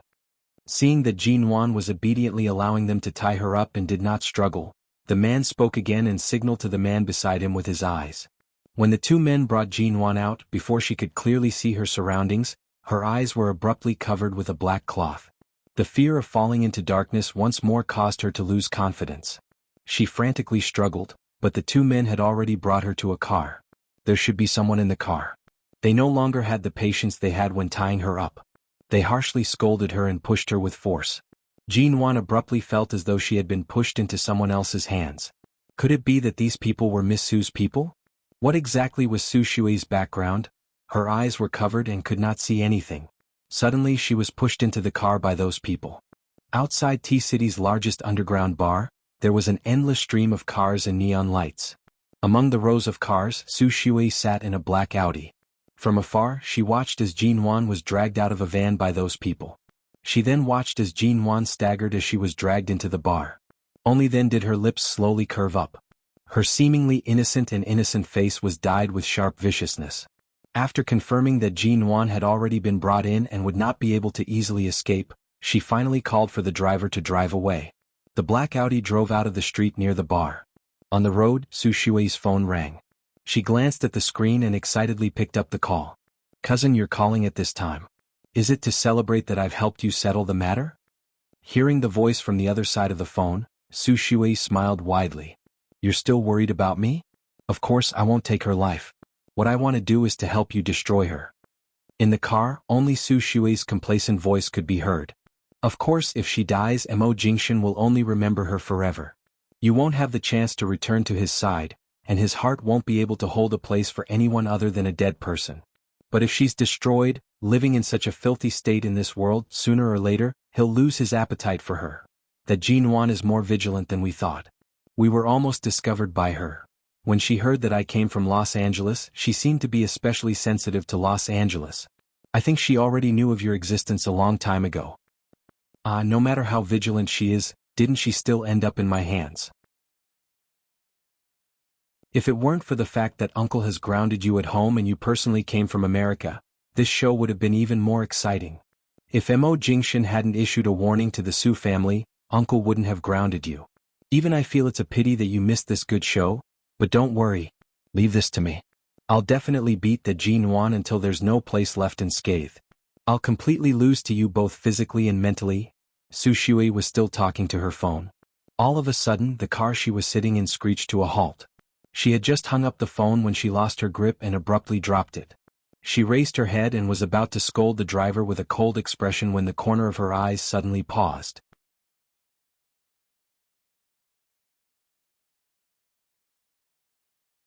Chapter 197.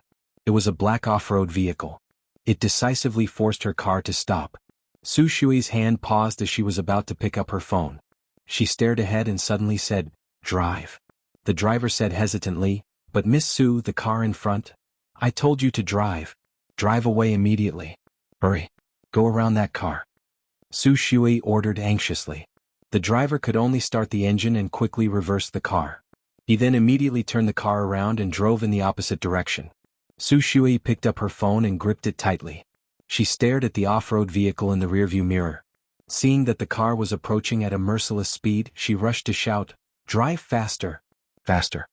The driver sped up. His gaze was fixed on the car behind. Silently, he sensed a murderous intent approaching and instinctively stepped on the accelerator. As they sped up, the black off-road vehicle also sped up. When they reached an empty road, the black off-road vehicle sped up even more. Seeing that she could not shake it off, Su Shui furrowed her brows and decided to give up the chase. She ordered the driver to stop the car in front. However, the moment the car stopped, Su Shui thought that the black off-road vehicle behind would also stop. At the very least, it would not hit her. However, the black off-road vehicle did not stop, nor did it slow down. Instead, it sped up again. By the time Su Shui reacted, the car had already rushed over. Pung? It was a loud sound that caused people's hearts to tremble. It was a huge collision. Su Shui's calm expression instantly turned pale. She sat in the car in a daze. Her car, which had been parked by the road, was forcefully knocked 2 or 3 meters away. The safety barrier by the side of the road had been completely deformed by the car. If the other party had used a little more force, her car would have rolled down the safety barrier. This road was lined with T-City's rivers. They were very high and very deep. If her car rolled down, she would definitely die. Her face was pale. She stared in disbelief at the dent in front of her car. After several seconds of silence, Su Shui slowly raised her head. She stared in shock at the unscathed off-road vehicle.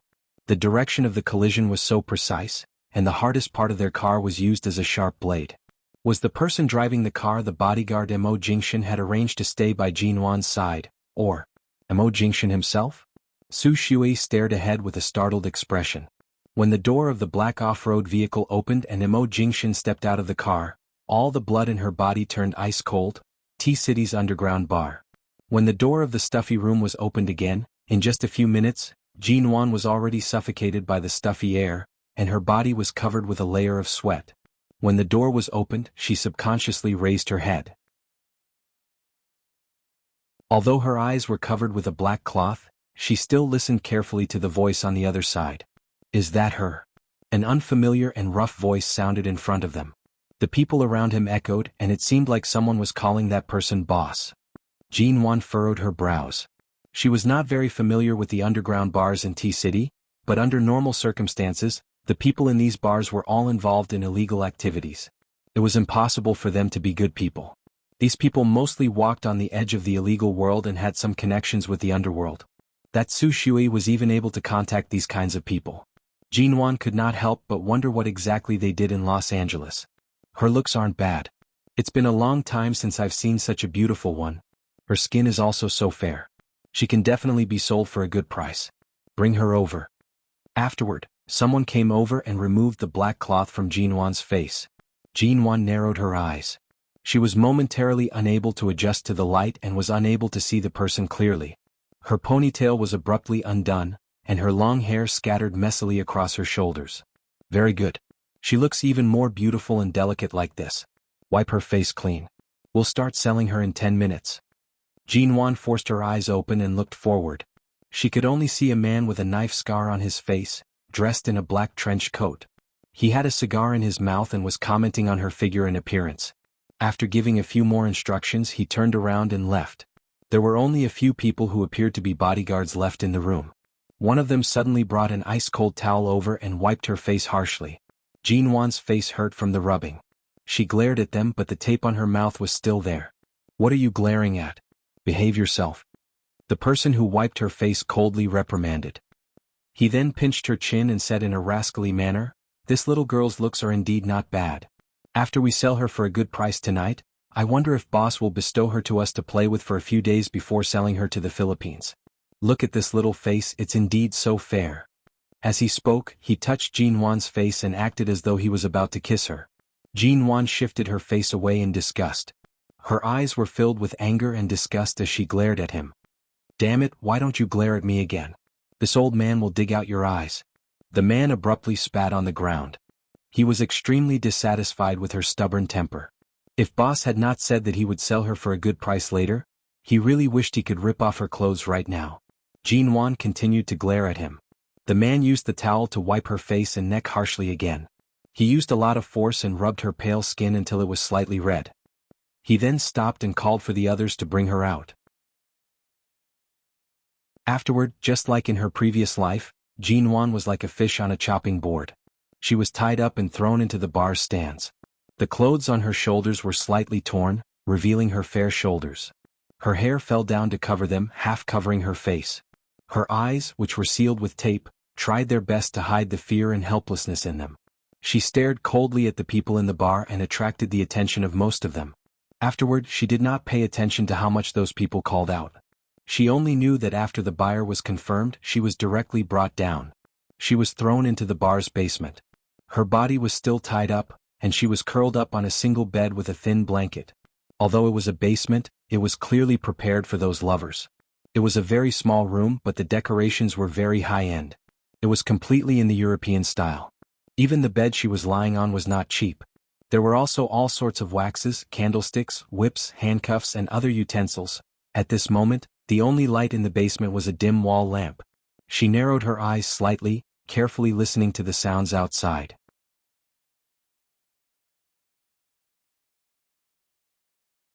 Chapter 198. Her bound hands were drenched in cold sweat. After confirming that the voices outside were far away, Jean Wan carefully turned the folding knife she had been holding in her hand for a long time. As it turned, the 5 million yuan check she signed was not completely useless. The person who bound her hands was indeed skillful in tying the rope around her wrists. It could be said that he had been quite righteous. She twisted her wrist forcefully and gradually, there was some space between her two hands. Then she slowly opened the folding knife. Remembering what the man had said before, she used the sharp blade to cut the rope between her index finger and middle finger forcefully. With her hands tied, it was really inconvenient for her to move. She had already spent a lot of time and effort on these actions. Right now, her body was covered in a layer of sweat, and she could not use the strength to cut the rope. She could only use the knife to grind it bit by bit. After grinding for more than 2 minutes, the rope broke. She did not dare to relax. Bit by bit, she used the intricate knot on the rope to untie it completely. Once her hands were free, she quickly tore off the tape on her mouth. Her mouth was most likely torn red. She endured the pain and held her breath. She bent down and used the knife to cut the rope around her feet. When she finally regained her freedom, she carefully stood up bit by bit. Her legs were already numb from being tied up. She staggered to the door and listened to the movements outside.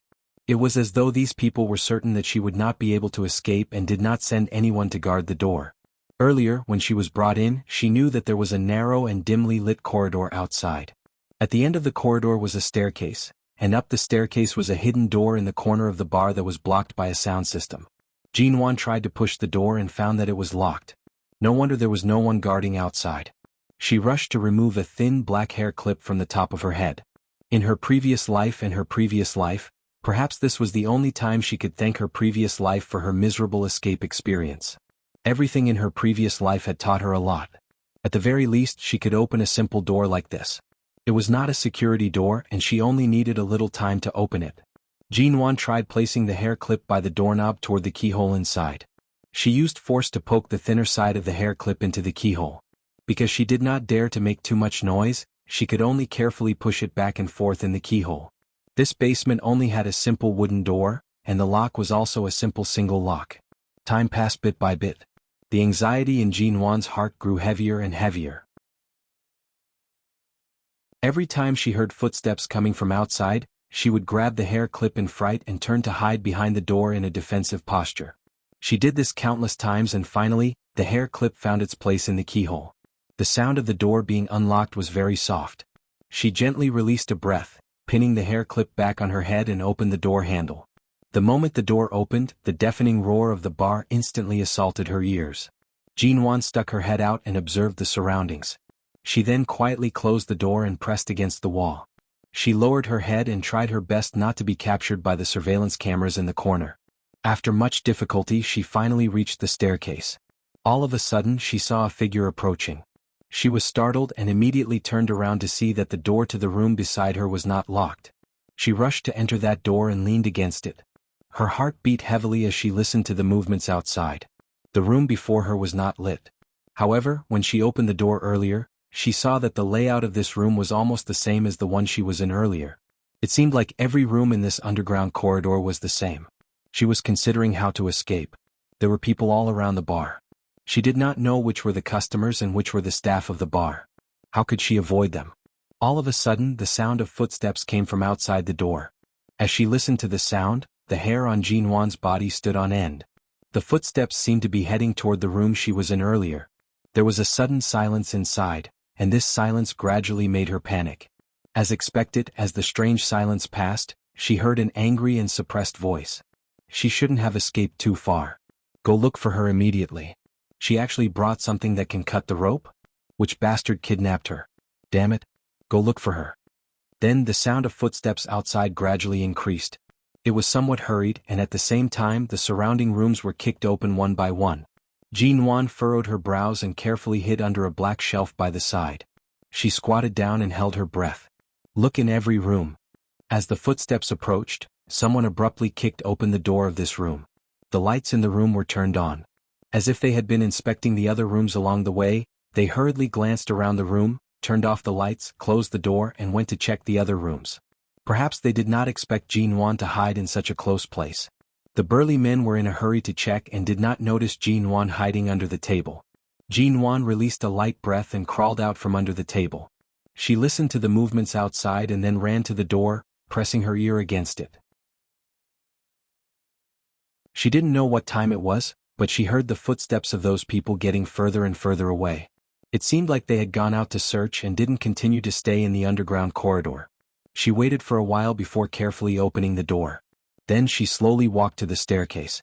Most of the people in this bar were their men. How was she going to escape? Climbing up the stairs, she saw the neon lights in the bar.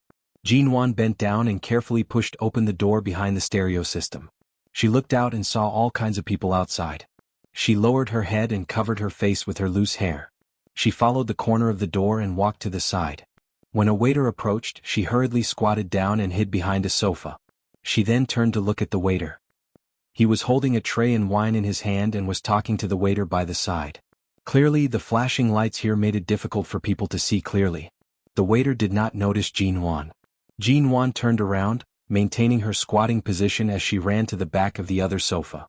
The lights in the bar flickered incessantly. Taking advantage of the dimming of the lights, she successfully leaped over without attracting anyone's attention. She walked along the back of these sofas and came to a place with fewer people. She looked out and planned to run out in one breath.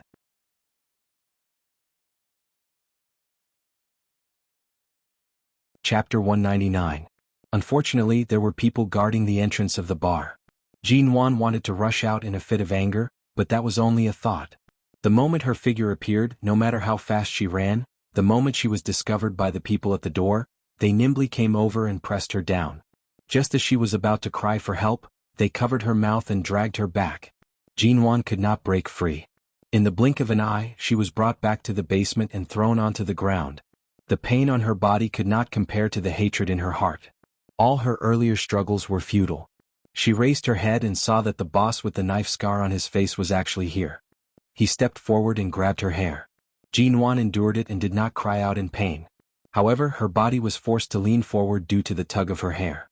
The boss's expression was ugly as he dragged her and threw her harshly onto the bed. "You're the first woman to have the ability to escape from the basement." The boss coldly glanced at her before ordering the people behind him, "Watch her.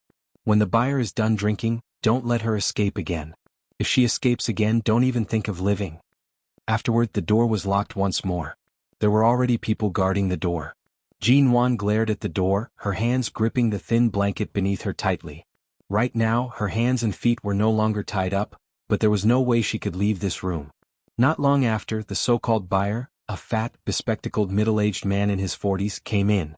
The moment he saw Jin Wan, he put on a wretched smile and approached her step by step. Jin Wan was startled. Taking advantage of the fact that the guards had left and that the bespectacled man had drunk too much, she grabbed the lamp on the bedside table and threw it at him. "Your temper isn't small," the bespectacled man said as he suddenly took off his clothes, revealing his plump upper body. Jin Wan was disgusted by the sight. She leaned against the wall but felt that this scene was extremely familiar. In her previous life, she was sold to a father and son's home in that poor mountain village. That father and his foolish son had once stripped naked and forced her into a corner.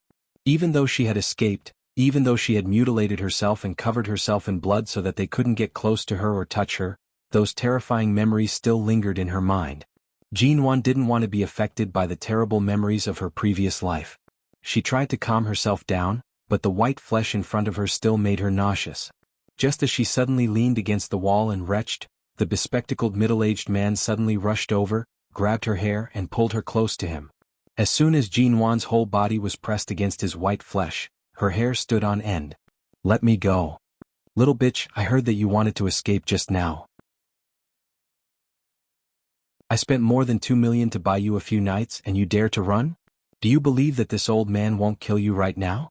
The other party ignored Jinwan's struggles and abruptly threw her harshly back onto the bed. He threw her with too much force, and Jinwan was thrown to the innermost position against the wall. Her head knocked heavily against the wall and she instantly felt dizzy. Her vision darkened and she raised her hand to touch her forehead. When she lowered her hand, she saw a patch of blood on her palm. The wall was decorated with all kinds of small pebbles, so it wasn't smooth. Her impact was not light either. Seeing the blood on her palm, Jinwan's vision darkened. She forced herself to sit against the wall, and in the blink of an eye, she saw him pouncing toward her. Her heart instantly beat wildly, but the moment she tried to move, she felt dizzy and could not move. She could only force her body to move slightly, but it was completely useless. "Don't touch me." Scram! At this moment, Jinwan did not have the strength to struggle. Even sitting steadily was difficult. The sound of clothes being forcefully torn came from the air. She cried out in protest, but she suddenly felt the side of the bed sink.